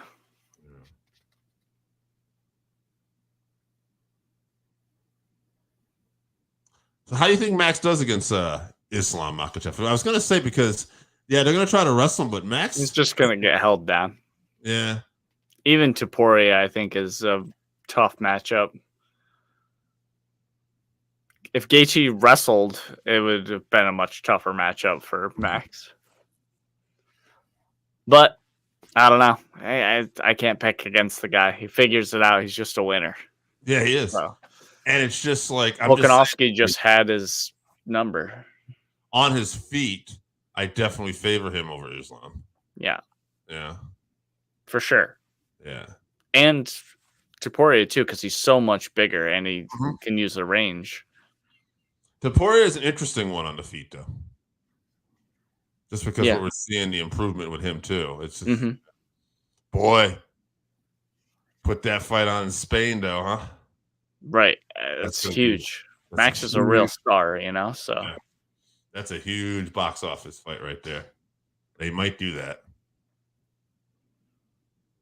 Yeah, I'm not sure. It depends how long it takes to get a fight going, in Spain. I don't know how long Topuria wants to sit out, but. Yeah. I'd imagine Volk's not getting a rematch despite everything that's happened. We'll see, I guess. Yeah. I could see him getting one, but. Yeah. He definitely could. He's lost 3 in a row now, but those were all to champions. And he just recently lost his title, but he says those back-to-back knockout losses too, You hate to see someone penalized for that, though, for taking a chance. Yeah. Especially one of them being so short notice. Exactly, yeah. See Faber here with Yan.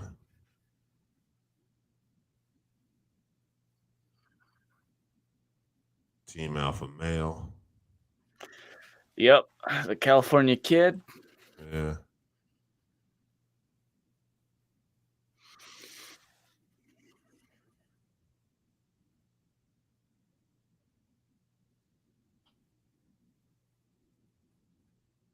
So 6 most significant strikes in UFC strawweight history. So all 8 first round finishes. Yeah, all in the first round. That's fascinating. So that's all her finishes.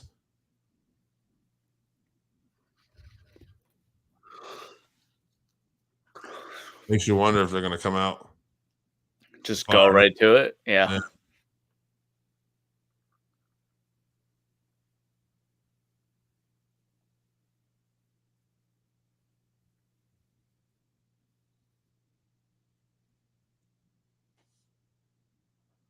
This would have been a much bigger fight in China. Yeah, I know. Missed opportunity, but I mean, if you can get all of China to buy UFC 300, you're gonna get a couple fans to latch on Max Holloway after that performance. I'll tell you that. Right.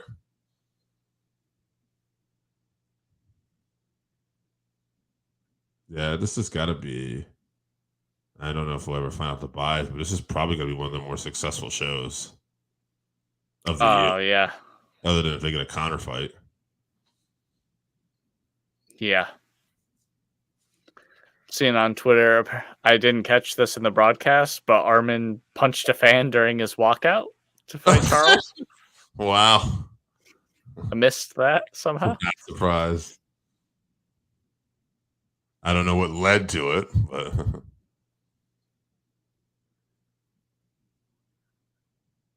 I mean, we did see the one fan grab Charles. Right.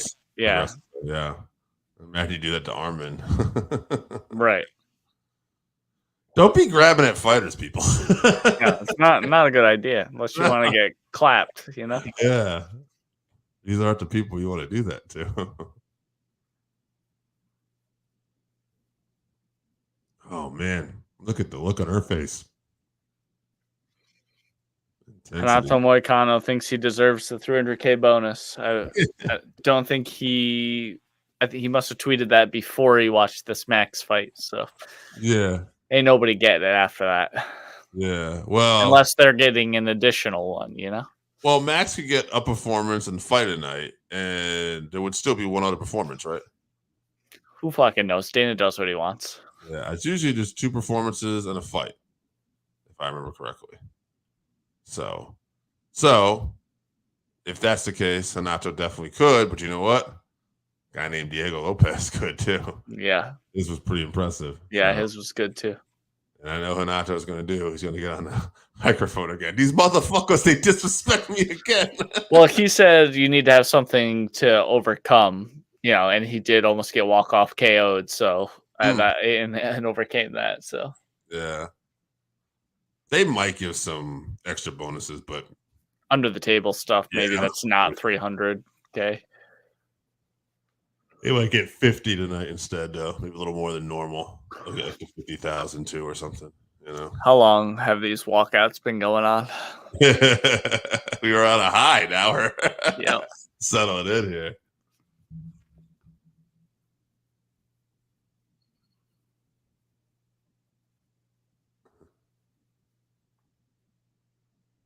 If one of these girls can get a first round knockout. Weili's fight kit. She got a specialty Chinese fight kit. Looks pretty cool. That was where Max's new power came from, the floral shorts. Floral shorts, yeah.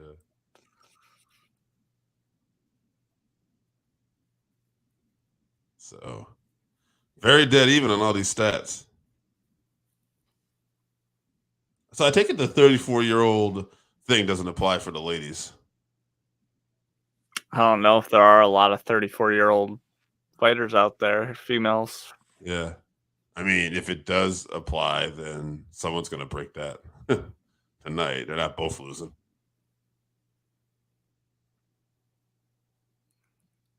Weili's a big favorite. Mm-hmm. Yeah, that makes sense. She's looked pretty dominant.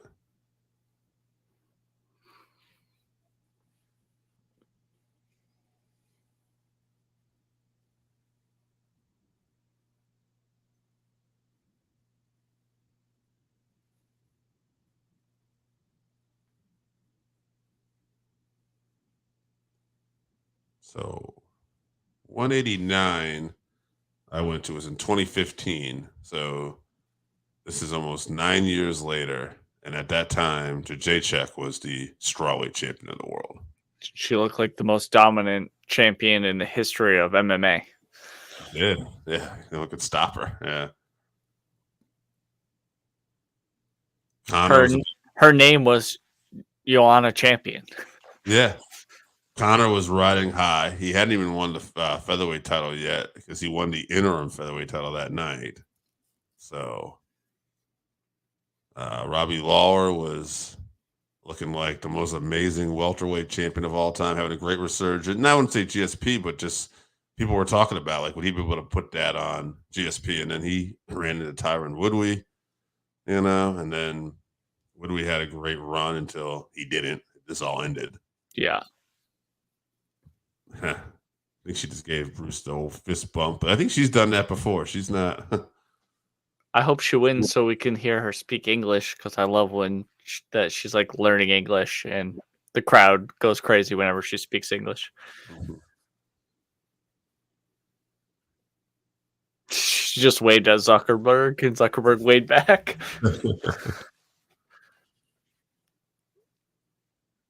They're acknowledging they're going to touch gloves here. Or oh, yeah, I assume so. I bet there's a lot of respect between them. Yeah. But now right to the center.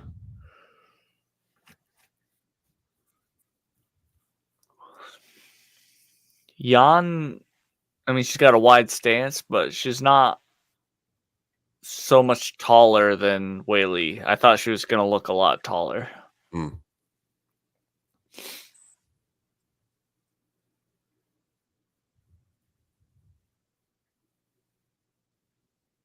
Shot by Yan. Oh, that low kick was nasty.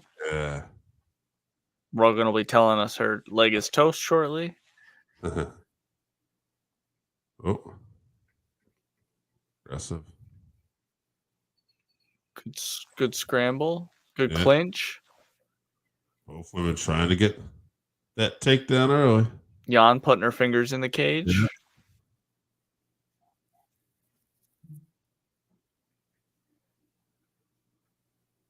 back to the center.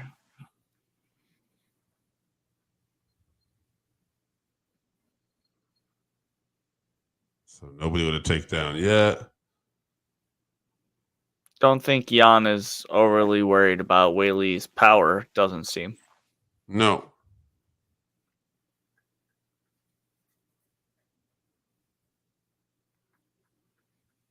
Oh, yeah.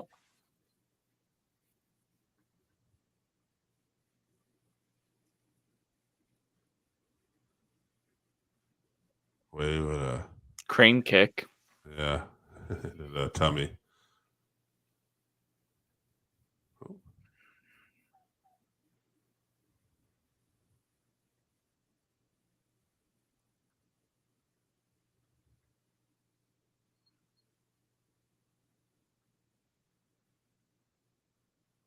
They're doing a lot of reading. Oh, there we go. Now they engage. Oh, good takedown from Yan. That's unexpected. Yeah.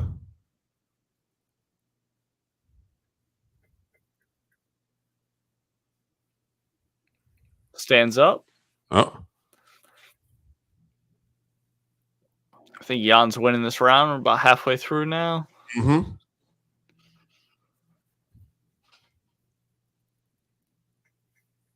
Well, right now that takedown was the most effective thing we've seen so far. So right.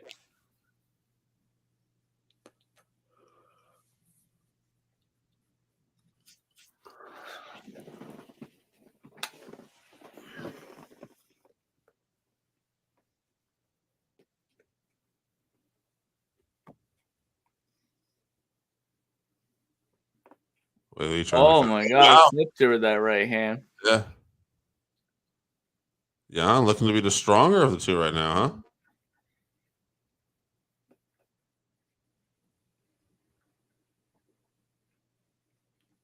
She got the knockdown. She got the takedown. Not that Zhang looks hurt or anything, though. Right. She's just trying to figure it out. Right.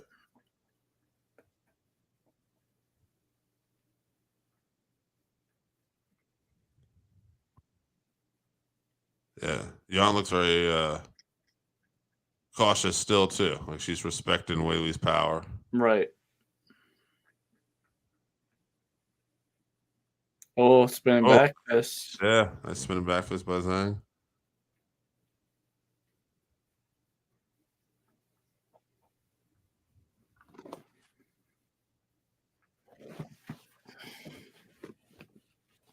Oh, head and arm toss. Yeah. Zhang gets control. She's on top and half guard. Or I mean side control. Trying to going for the crucifix. Yeah.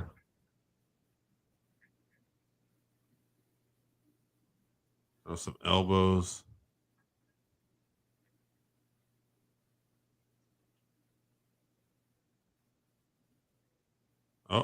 Oh, flattened her out. Flattened her out. Got on her back. Go for it. Under the chin. Seconds remaining. That's going to be it. I don't know how deep that choke is. It's deep. It's looking pretty deep. Shades of Arman Tsarukyan here. So is she going to fight it off? Is she out? 7 seconds. Oh, no, she's not. 5 seconds. Or she's going to survive by the bell, I think. Wait, she's okay. She's okay. Wow. Oh, she's a little. Woo. You could have. That's very close. Could have called that one. You could have. She was out of it. Wow. Like she was definitely. Yeah, she does not know where she is. Oh my goodness. That's saved by the bell. Yeah. And she could go on and win the title now. That's why the sport's crazy.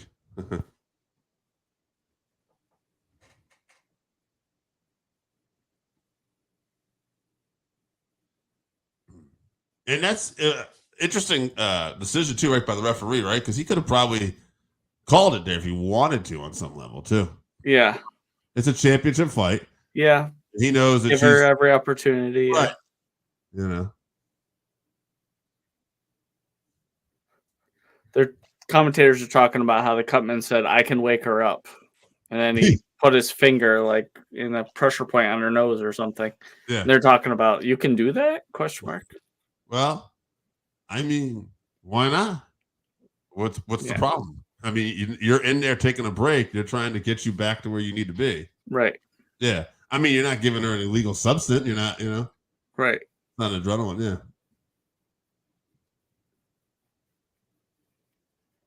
Yana was. It's funny. I mean, maybe it's just that waking up from unconscious. She almost looked like she was fighting with a little more urgency. Right. Oh. She got rocked. Oh, taken down again, but I don't feel like high on her back. Yeah, got one hook in, second hook in. Roll here, flattening her out. Nope. But psychologically, where is Yan after being unconscious? She probably don't even know. Yeah. Still. Oh. Scramble.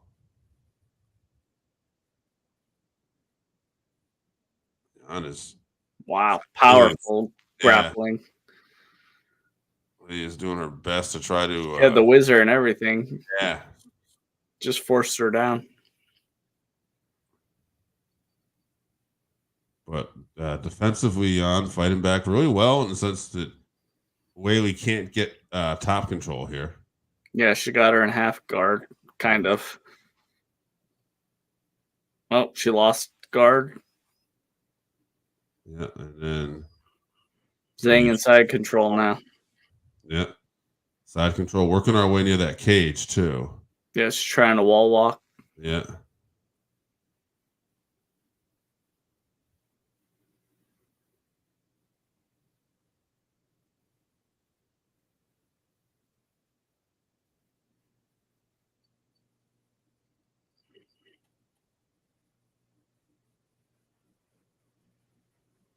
All right, Weili. She got her feet in the cage, and Jason Herzog's just letting her cheat. Jason Herzog's got money on Yan, apparently. Yeah, apparently, right? Let her go back to the corner. She all right? Yeah. Mind your own business. You people don't see nothing here. Oh. Got her in looking for the crucifix. No, she's in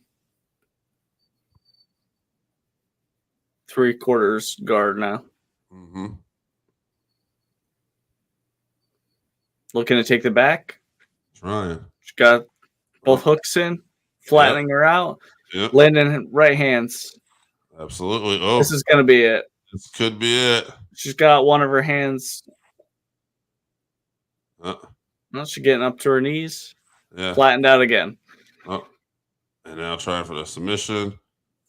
She Weili is punishing her. Punishing her. Bad position here. Yeah. This is not intelligently defending yourself either. Herzog being very lenient here. Yeah, you've given her plenty of opportunities here, Herzog. Remember when she was unconscious a couple minutes ago? Yeah. Oh. All right, she rolls to her back. Yeah.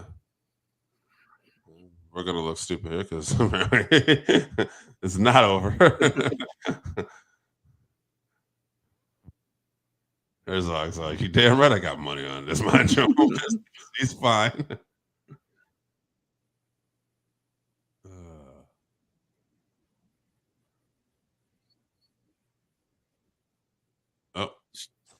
Oh. Yeah, a minute left. Yeah. Oh. Scoot your body low. Get that foot off of her. Yeah. This is tight. Arm triangle is tight. Yeah, she's struggling on her face. You can see that. Oh. Yeah. She's gonna get out. That was bad submission offense by Weili. She reversed the submission. Now she's on top.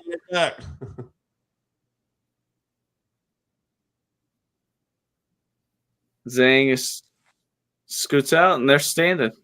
Wow. 25 seconds left.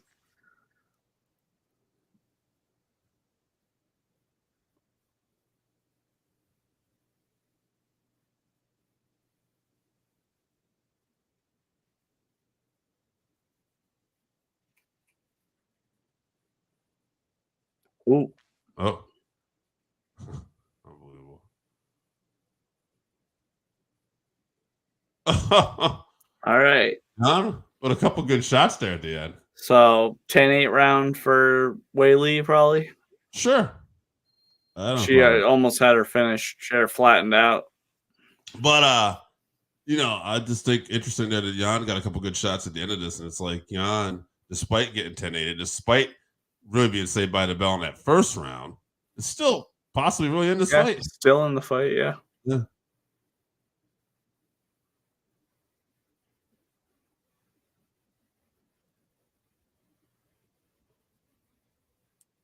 Look at her face.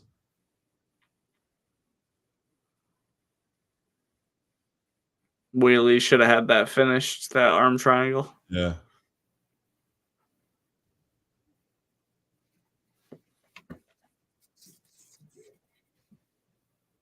Just got a great team there, though, with Faber and those guys. They've been through all this stuff before plenty of times, so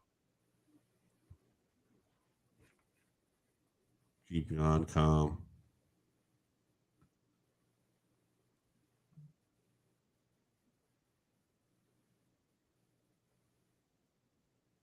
All right.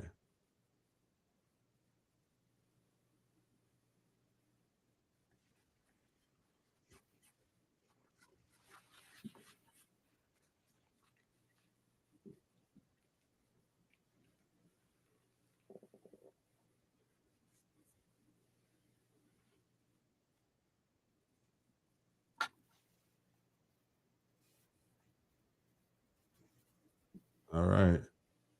Let's see here. Standing in the middle of the octagon here. Yan looking to counter.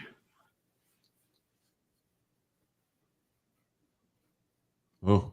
Whoa. Weili swinging wildly. Yeah. Well, Weili could be frustrated. She's had this fight won possibly twice now. The shot by Weili, though.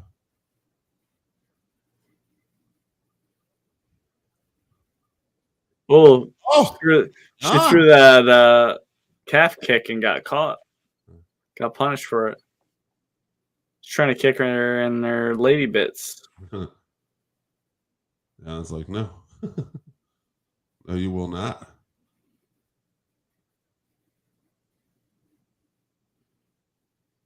I think Yan should try to let her get up. Not sure who's landing the worst kicks here. Yeah. Like, who's doing more damage? None of this looks right, but I would Herzog just let them stand up here. Herzog's like, let's go. Let's do something. Yeah, there we go. She's limping a bit. She's looking tired.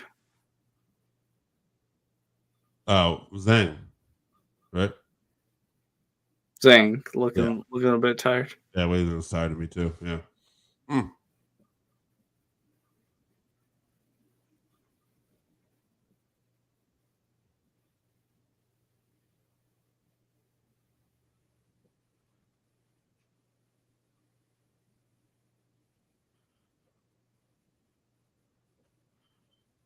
Oh, good kick to the chest from Weili. Yeah. I think Yan would be well served to push forward here. Right. A little bit.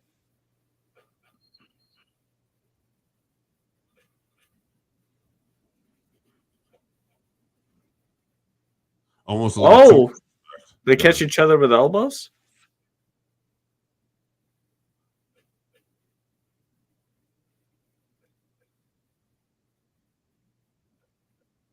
Weili trying to muscle in one of those takedowns, but she's on her back now because I don't think she's as strong as she was early. Yeah. I think maybe she got hurt in that exchange too. Yeah. Yan has no submission victories on her record, so I don't know how.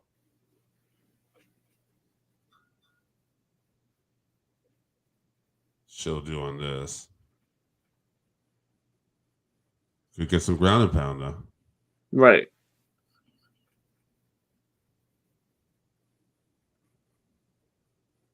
Weili shoves her off.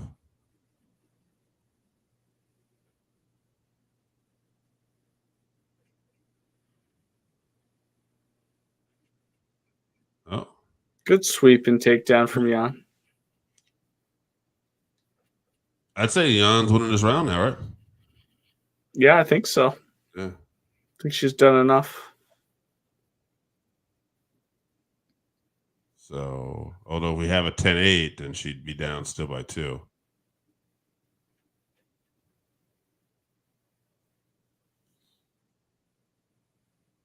So we got 35 seconds left here. Yan still looks pretty fresh, even with all the grappling exchanges.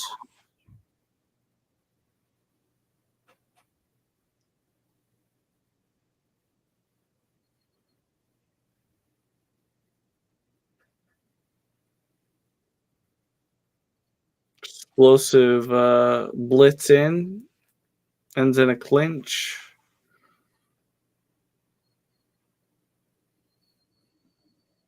End of round 3. Yeah. And so here we I have think it. Yan won that one. Weili looking tired. I blame Herzog for this. Yep. We could be on the main event right now. We're on the main event right now, Jason. You did this to us. And then based on that fight, I could be in bed already. So Yeah.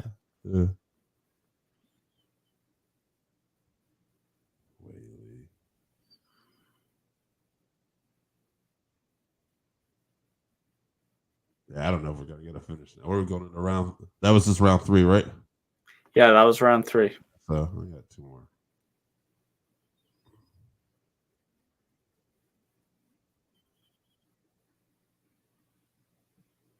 Yan still looking pretty fresh.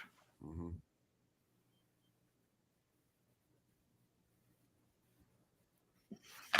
All right. David Spade and Jared Leto. Jared Leto definitely has a bag of weed that he was just playing with. With Theo Vaughn in the middle there.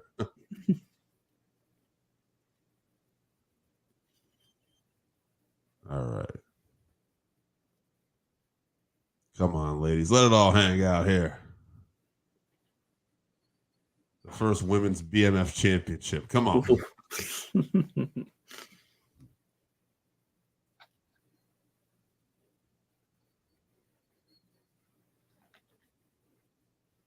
Ooh, good one too from Yan.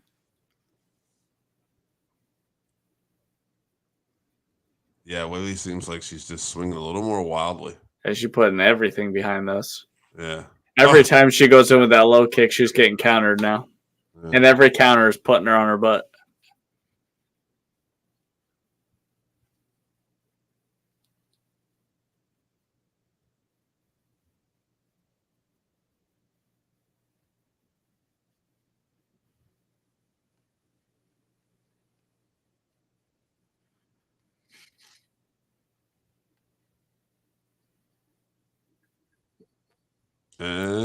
Her takedown defense has been. I was about to say pretty good, but it looks Yeah, like pretty good, but it looks like Zhang got her down this time. Yeah, this is going to be killing her gas tank, though. Yeah, Zhang is going to probably do everything she can now. Just ride her. And try to get the finish. If she doesn't, then I wonder how tired she'll be in this final round. Right, yeah. But then she's going to be up by quite a bit. So Yan would probably need to finish.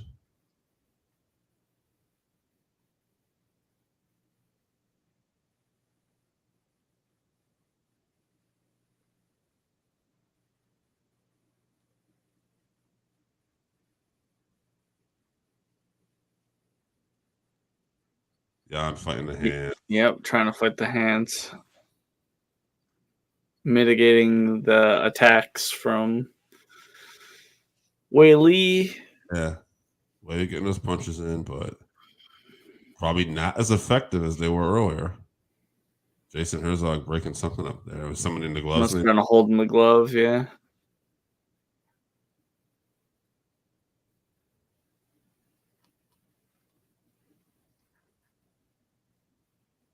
Right in the corner with Faber, so that's beneficial to Yan. She can get some coaching while she's there.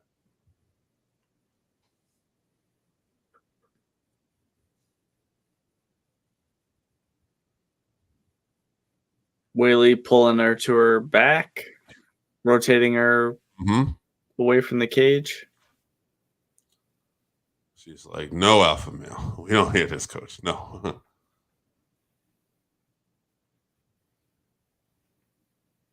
She using the cage to cheat. On, Yeah. What the hell? She literally used it to pull herself towards her team. That should be a point because it affected the outcome. Yep. Or bring it back to where they were. Landing heavy hammer fists on her ears. Mm-hmm. On the back, searching for the neck. Uh-oh. Zhang's flattening her out again. A minute left. Yan trying to roll to her back. She's going to eat some elbows for it probably here.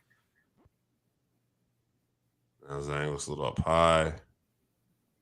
We got a minute left. Yeah, I don't see Zhang getting the finish this time. There's like looking though. For as tired as Zhang was looking, she's being active. Yeah. Showing that championship medal. Yep. Just trying to get and then a lot of the hammer shots on her ear there. Yeah.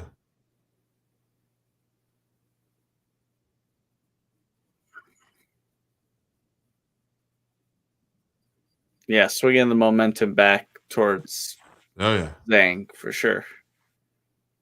And it looks like Yan's got a little bit of a black eye there. Swollen. Yeah, her eye's swollen up. Yeah. Her right eye. But she will get out of this round. And she might be the fresher of the two still. We'll see. Yeah. Probably needs a finish, though. Yes, at this point.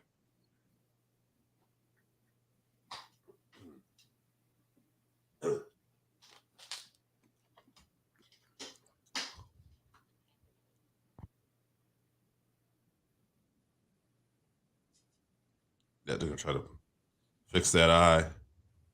Not going to use the all swell on it. Just going to put a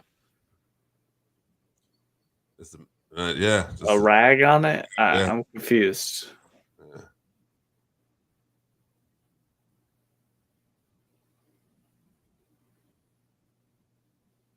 So, Weili, in my opinion, definitely, I think we both agree, should have this fight won by the scorecards, unless something really bad happens here.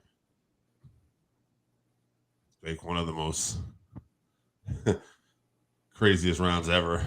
Yan knocks her down like 8 times. Right. What are they looking at, her eye? No, I think they're talking about, if she grabs the cage, they're going to take a point. Oh, he's letting her know. And you're getting a bad position. Mm-hmm.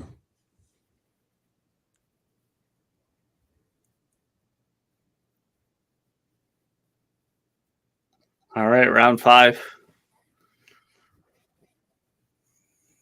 A fight that we thought might have been head kick from Zhang.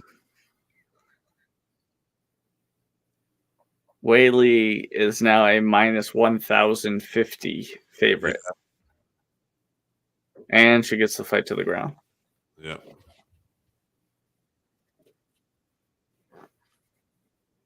Yan's got to definitely do everything in her power to try to do some kind of change here. Take some risk.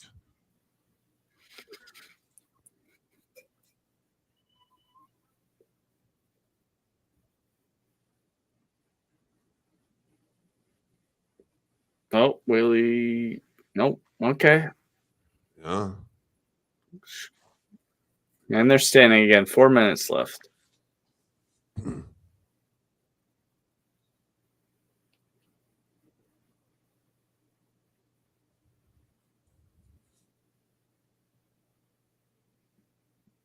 I feel like Yan should have a little more urgency.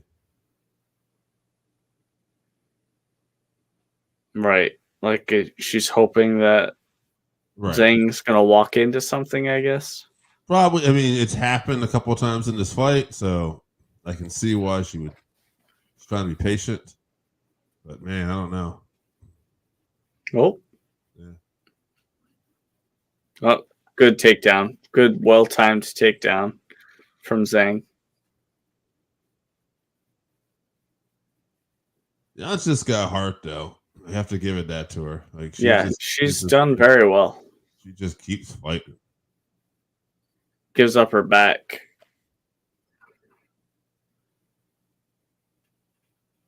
Weili on the back. 3 minutes left. Yan spins into her. Yeah, these scrambles have definitely not been her strong point. She's lost most of these scrambles.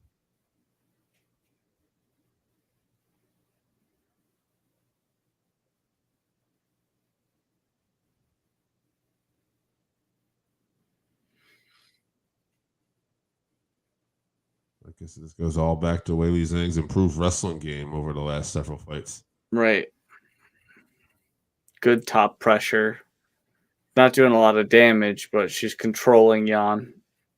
Yan struggling to find a way to get out. Going for a Kimura.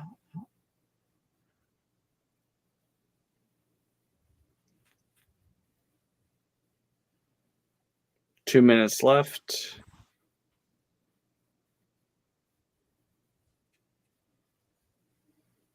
Rolls to her back again. Yeah. Weili's got one hook in.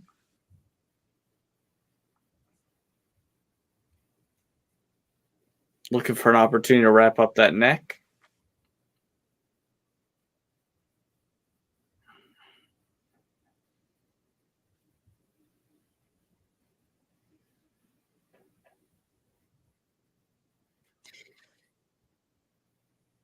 Don't know if Yan has the answers. I think Zhang really sees like, okay, this is it. I just got to make it through this controller to come out with the victory.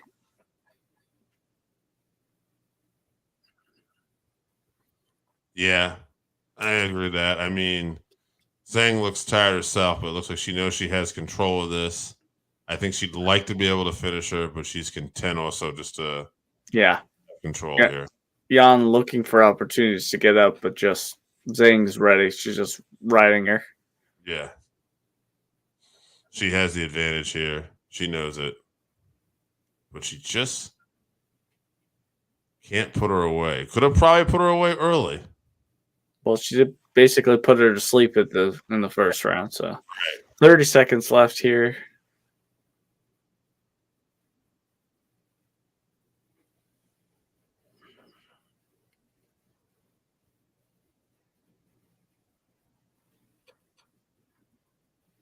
Now she's laying some short left hands. We are about 14 seconds away from Zhang. Should be retaining her title. That would have it 4 rounds to 1.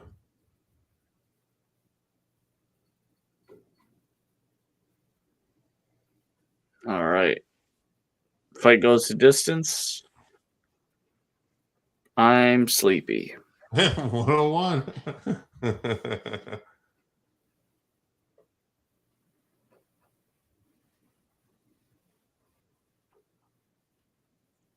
It's a good fight. It wasn't bad. You know, it's unfortunate.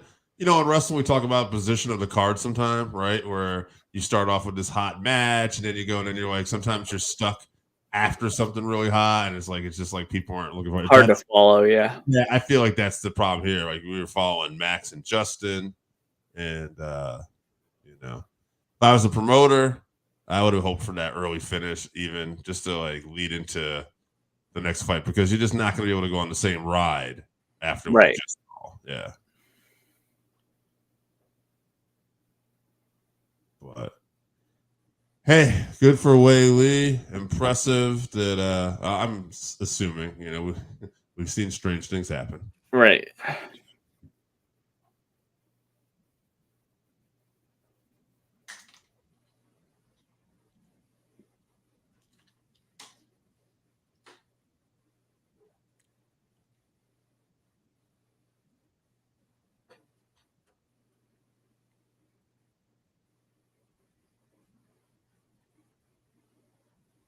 A lot more people following us on X tonight. You know that? Let's go. Yeah. Majority of people.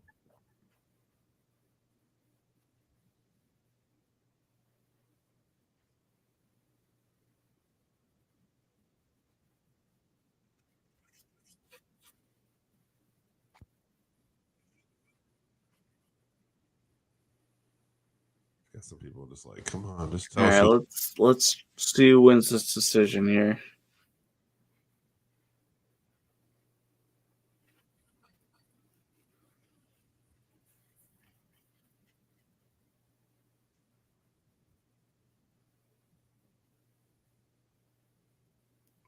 Weili's 49, 45 for Weili, and still. She got her Monster Energy drink on.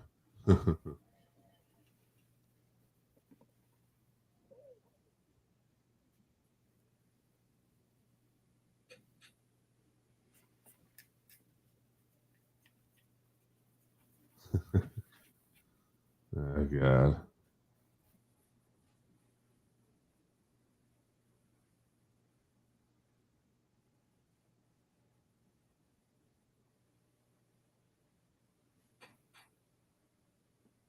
Unbelievable. I'm just looking at some of the stuff now on social media with Max and Justin.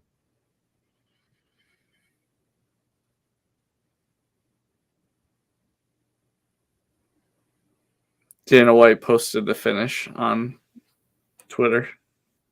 Oh, of Max and Justin? Yeah. How could you not?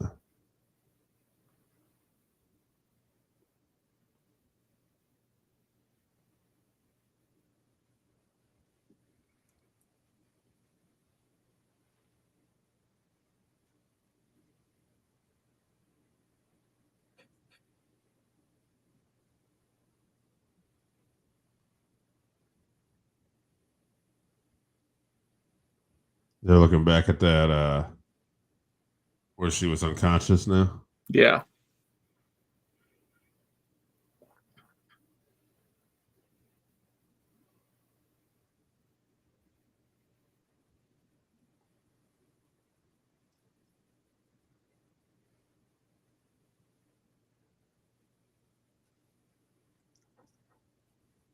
Yeah, Chinese girls.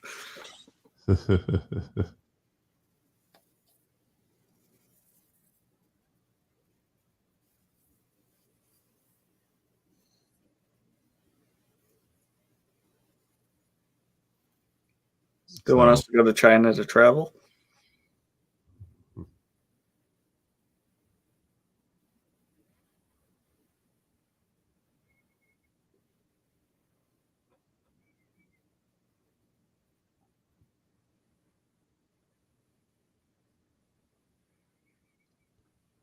I'm picking a picture from online to later on make a little short. And the only I feel conflicted about this because the only best picture I could get from the Max Justin Gaethje fight is Justin. Is Gaethje fucking dead?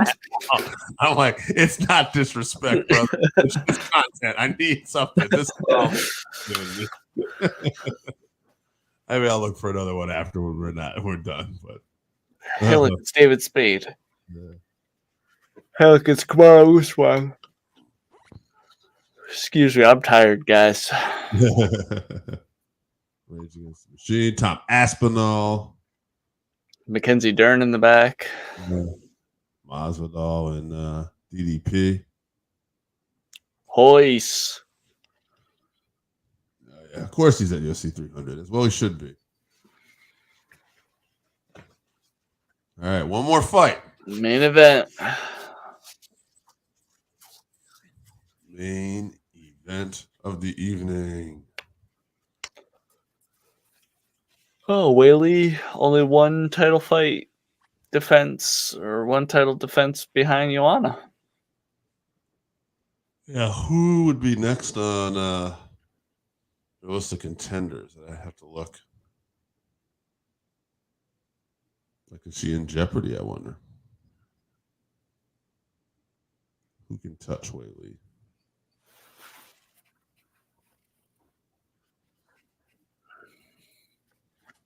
Our UFC Strawweight rankings. Let's see here. Now we're going to get 15 minutes of promotion before the fighters actually walk out, and then it'll be 10 minutes of them walking out.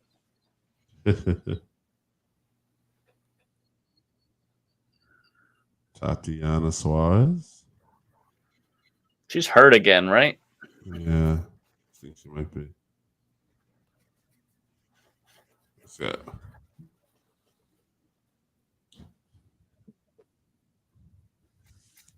I will say, in a title fight situation, Alex Pereira has always performed like he's in exciting fights. So I expect this to be no different. There are a lot of variables for Hill. He hasn't been in there in 15 months. The injuries coming back from. Oh my goodness. So we just got a picture in the group text.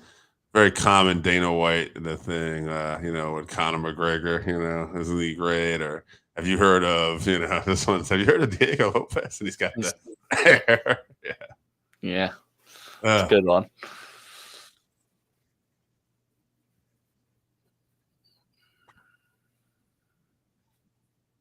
Yeah, no, don't make me watch Glover get KO'd.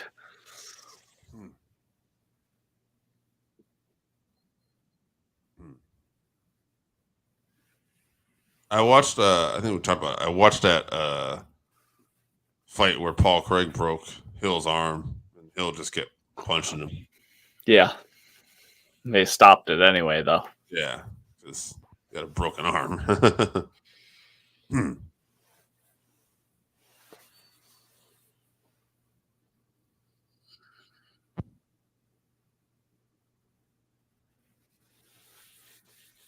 So, Achilles heel. Obviously, at one point he had a broken arm too. So these are some injuries that sometimes fighters aren't really faced to deal with, right? I mean, right. Usually it's you're getting punched in the face, right? Right. So it's broken nose, broken orbital. Yeah.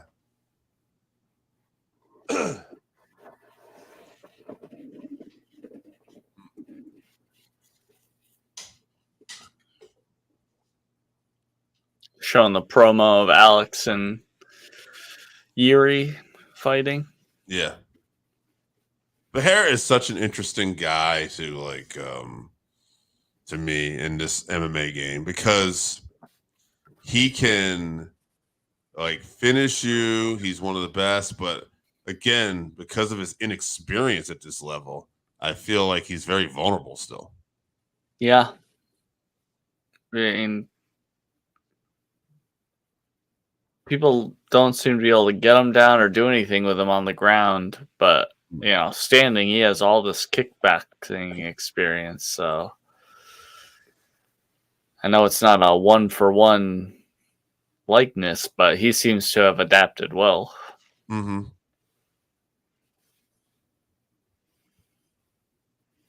I was telling my girlfriend today too, because usually if a guy can't speak English, something I can't always connect with him because just there's a language barrier and stuff like that. So it's nothing against him. It's just I don't find myself hardcore rooting for him. But Pereira is one of these guys because he's so exciting, but also he's also been able to show a personality without having to communicate through words. Right. his personality is lack of personality. Like the stone face thing being like his emblem and everything. And he was carrying it around for a while, and he's funny. Yeah, he's funny. He's got a real charm about him. It just comes through. And so it's kind of hard to root against Pereira. I like Jamahal Hill too, so I won't be upset really. Like if he does win, and he's I like both guys as well. Yeah.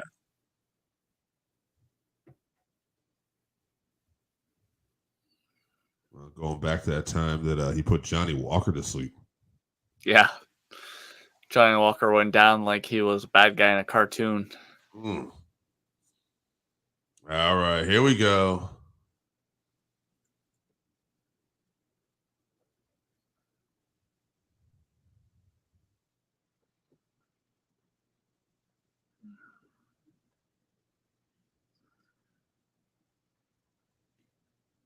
He's playing the Drake music, even though Drake picked Pereira, huh? Mm-hmm. If that was me, I would have changed my walkout song as soon as I saw that. Or maybe he really believes in the Drake curse and he's thanking Drake for betting on Pereira. This means so much to me.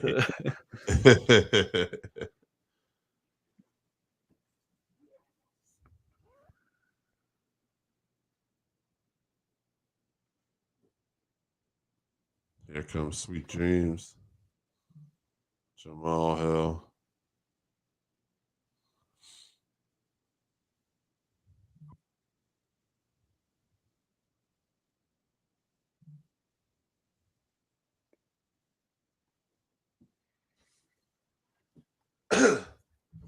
Walk out faster, though. That determines who I want to win this fight. Whoever walks out fastest. I miss DC, Just run into the octagon.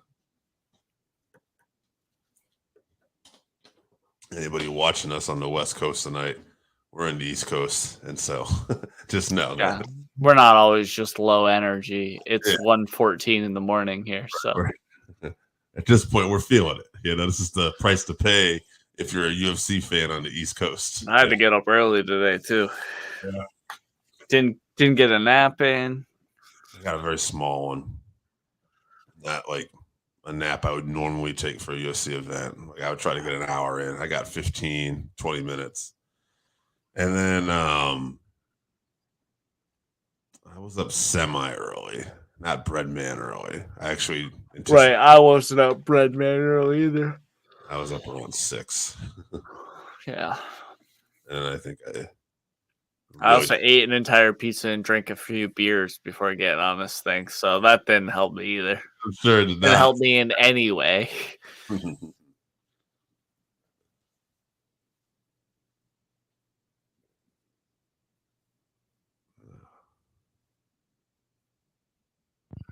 Who is that Henry Hooft? I don't know if I know Henry Hooft by just sight. Yeah. I have to see the guy again.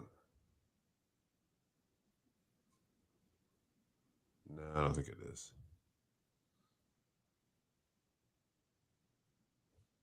Curious. I don't know who Jamahal Hill's team is.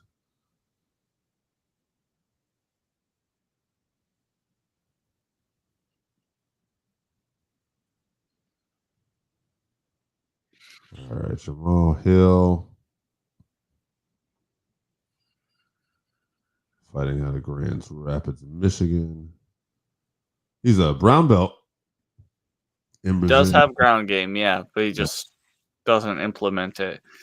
Okay, I don't know. He sees it as a feather in his cap if he goes out here and everyone's saying he's going to get knocked out. He, I think, wants to get the knockout. So the team that he's fighting out of is actually Black Lion Brazilian Jiu-Jitsu. So, yes, the big team, Black Lion Brazilian Jiu-Jitsu, the rival for ATT and AKA.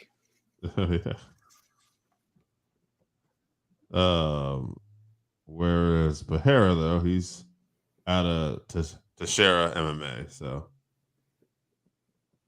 right. That's in our neck of the woods over in Danbury. Yeah. Our neck of the woods. It's hours from here. Mm-hmm. At least. Yeah.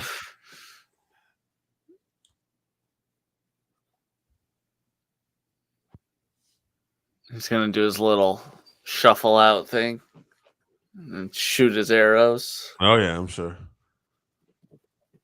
We gotta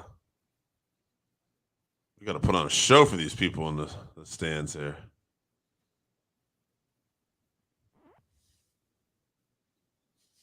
So neither of these guys are going to rush to the octagon for you. Pereira got some dope Aztec shorts. See Glover in the back looking like he's 55 years old. Yeah, yeah, he's enjoying retirement. Yeah.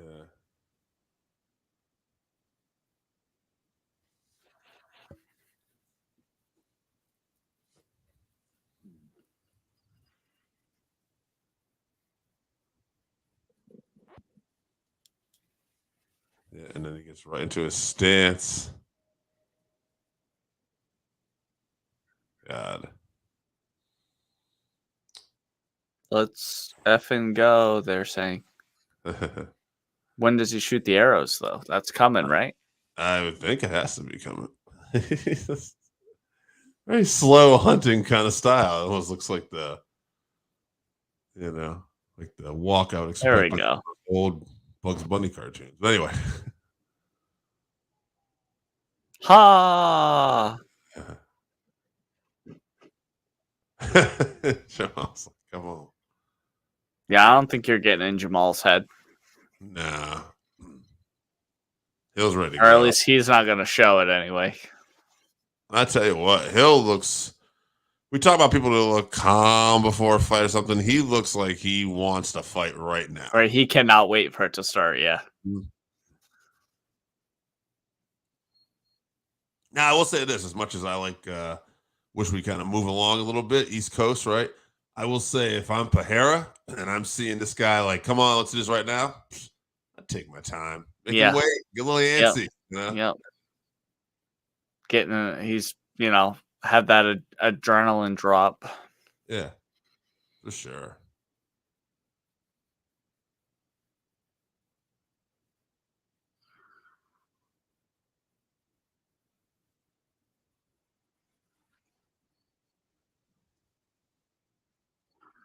All right, they're lubing up his face. Mm-hmm. Pereira, former middleweight champion. So he's already one of the ninth people to be a 2 weight class champion. Yeah, everybody's got 2 belts now. Yeah, they just let anyone go up and down.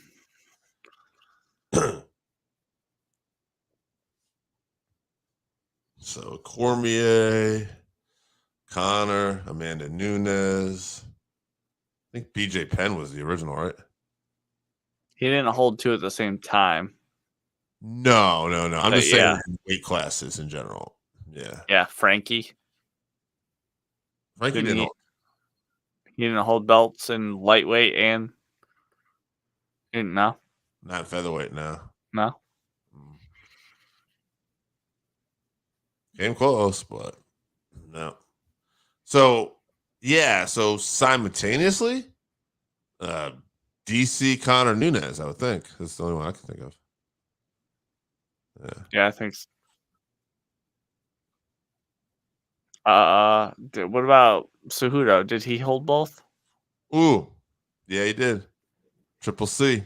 Yeah, that's right. Give my man the respect he deserves.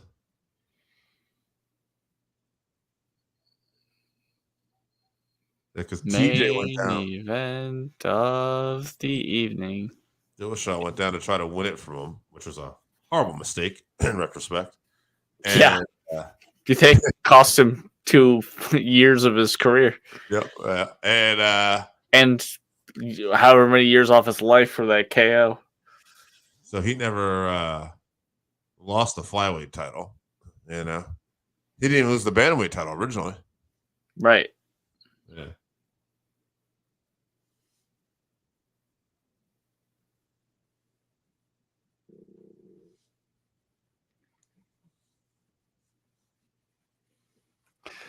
How bad is Jamahal Hill's tattoo? The 2 thumbs up. What does it say in the middle? I don't know. I looked quick. For some reason, it looked to me like it was milkshakes. Could be. Awesome. Oh, there you go. Something sides. North sides? Yeah. Probably in a gang and we're going to get murdered from that. Maybe it was this college football team or basketball team. I don't know. Who knows? Someone might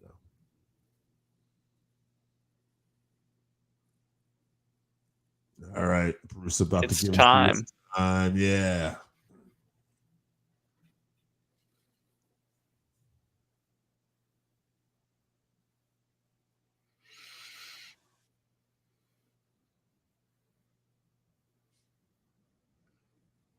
He's looking calm now. You know, if Pereira lost tonight and decided to retire, I mean, after his great kickboxing, to come in MMA, be a 2 weight class champion and headline UFC 300, like, Yeah, I don't think he will, but yeah. I don't think he will either. I'm just saying, it's like, he's already had a really great career. He's already a Hall of Famer. Yeah, a lot of people. He's got like 10 UFC fights. Crazy. He's got like 10 MMA fights. Mm-hmm. Yeah.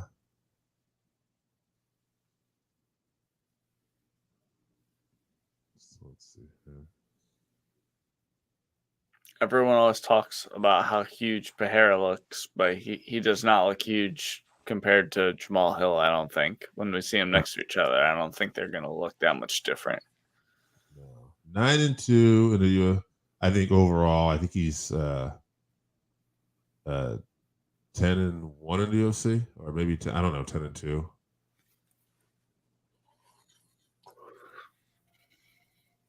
I think he's had 1 fight out of the UFC. At least one, yeah. Yeah, at least 1. But only 11 fights. This is his 12th fight. And he's a 2 weight class champion already. Yeah. Yeah, so that's what, in 2 years, yeah. Wild. All right, now Pereira does look quite large. Still looks quite a bit bigger than Hill. Yeah.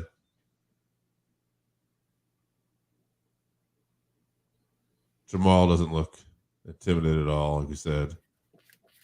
He was ready to go. He looks like he's calmed down a little bit, though. I'm intimidated for him, but yeah. Nah, I don't think he's worried. Nah. Different man. All right, here we go.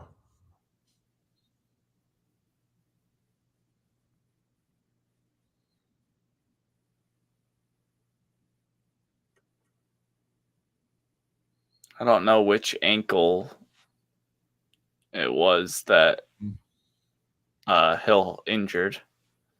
Jamahal coming out with the leg kicks, though, early.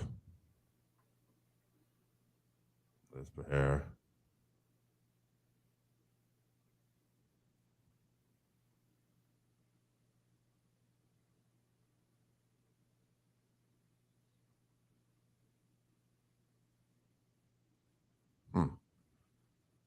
Hill's got a gut. Yeah, a little bit. He's always kind of had that, though. He's doughy, yeah. Yeah.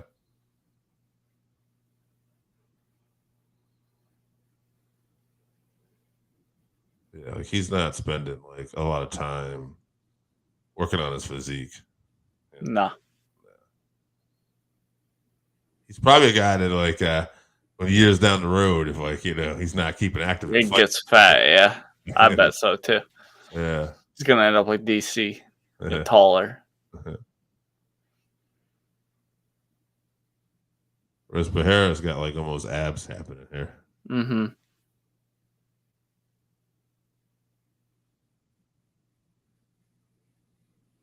Seeing some leg kicks by both competitors so far.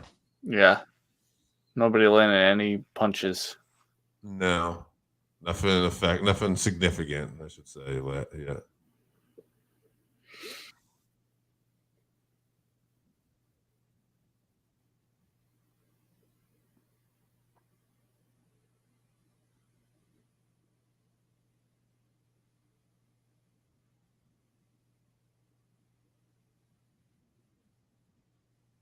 Jamahal just looks like he's sizing him up, and Pereira looked the same too. Yeah, neither one. I'll try to say something. Yeah, measuring distance. Yeah. Feeling each other out halfway through the first round.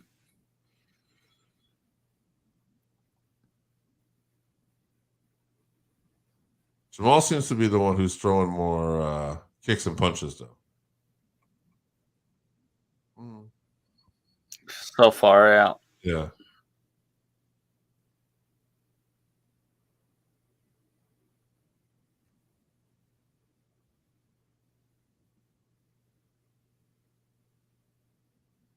And now Pereira looks like he's trying to amp up those leg kicks a little bit. Mm-hmm. I hit the cup. Pereira doesn't even look at him. Oh, he's dead. Oh, shit. Oh. He's not dead, but he is going out. That is it. Wow.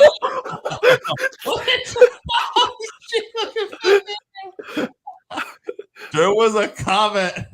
I don't know. God. They were very respectful to each other, but there was a comment, something Pereira said, Hill said to him at the press conference. I don't know what it was, but Pereira said basically to a translator, I'm going to make you remember that. And Hill says, I don't give a fuck what you do. Send me an email, send me a letter. I don't give a shit. I think he caught him with that uppercut. I had to go back and see it, but wow. Hill was like, what the fuck happened? They're all telling him, you're out, man. He's getting his black belt. Yeah. Look at that. UFC 300 main event for the black. This is always kind of funny to me, right? You put the black belt on him, like you just knocked the guy out. I mean, yeah, it's so fucking dumb. Yeah, Jamahal like a man. You're gonna give it to him.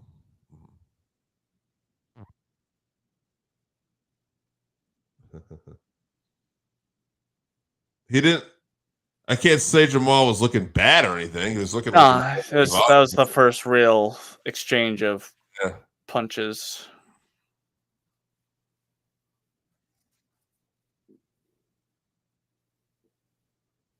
Calm with that uppercut. He did the Johnny Walker fallback.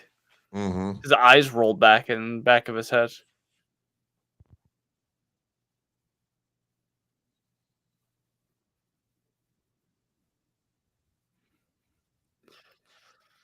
Yeah. All right. So Pereira gets the victory. Guys. Yeah, I don't know what's next there. Who's he fight next? That celebration is amazing. That was great. I think you try to do something with you can maybe try to get Izzy up. Now, I mean, there are other people. I don't necessarily know they're gonna the UFC wants to make this matchup, but guys like Ankalaev, Yeah. Oh, he rolled awkwardly there too. His ankle rolled awkwardly. Who was that? Jamahal? Yeah.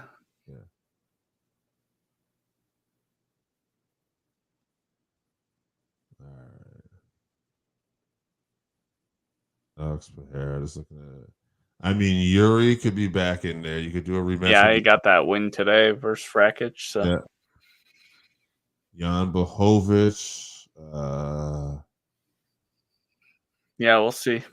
Yeah. After you Ankalaev obviously is another one. So after you get by Ankalaev and you got Rakic, who just lost, that would be an exciting one, but he just lost. But after that, you're looking at Nikita Krylov, Johnny Walker, Khalil Roundtree, and all those guys could be interesting fights. Just begin because of Alex Pereira's inexperience, but they're not guys that are probably you would think deserve a shot. Right. So, honestly, I say you either do the rematch with Yuri or you give it to Ankalaev. I mean, he's not going to be an exciting champion or fighter, and he's a damn tough matchup. He's earned it at this point. He's earned it, yeah. So,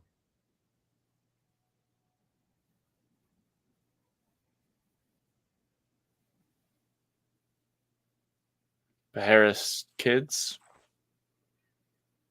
The Yeah. ones that don't respect Izzy at all.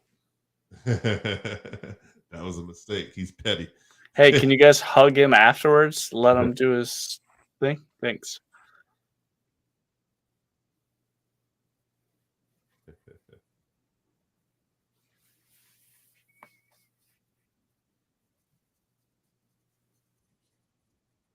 So anyone just tuning in here, because we had a couple people actually just start tuning in. Pereira successfully defends the light heavyweight title. Crazy left hand uppercut. KOs Jamahal.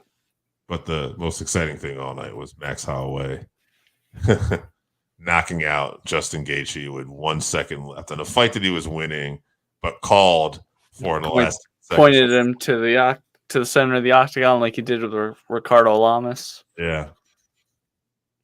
Worthy of the BMF title. Incredible. Chevy, I think we can get out, honestly, at this 4 point. hours, yeah. Yeah, we're out, we've watched this ourselves, guys. Nothing crazy to report. So that was our UFC 300 watch along. And just thank you guys for tuning in, for the people who stayed and tuned in. Appreciate you. And we'll see you Monday with the Combat Cast. Talking more UFC.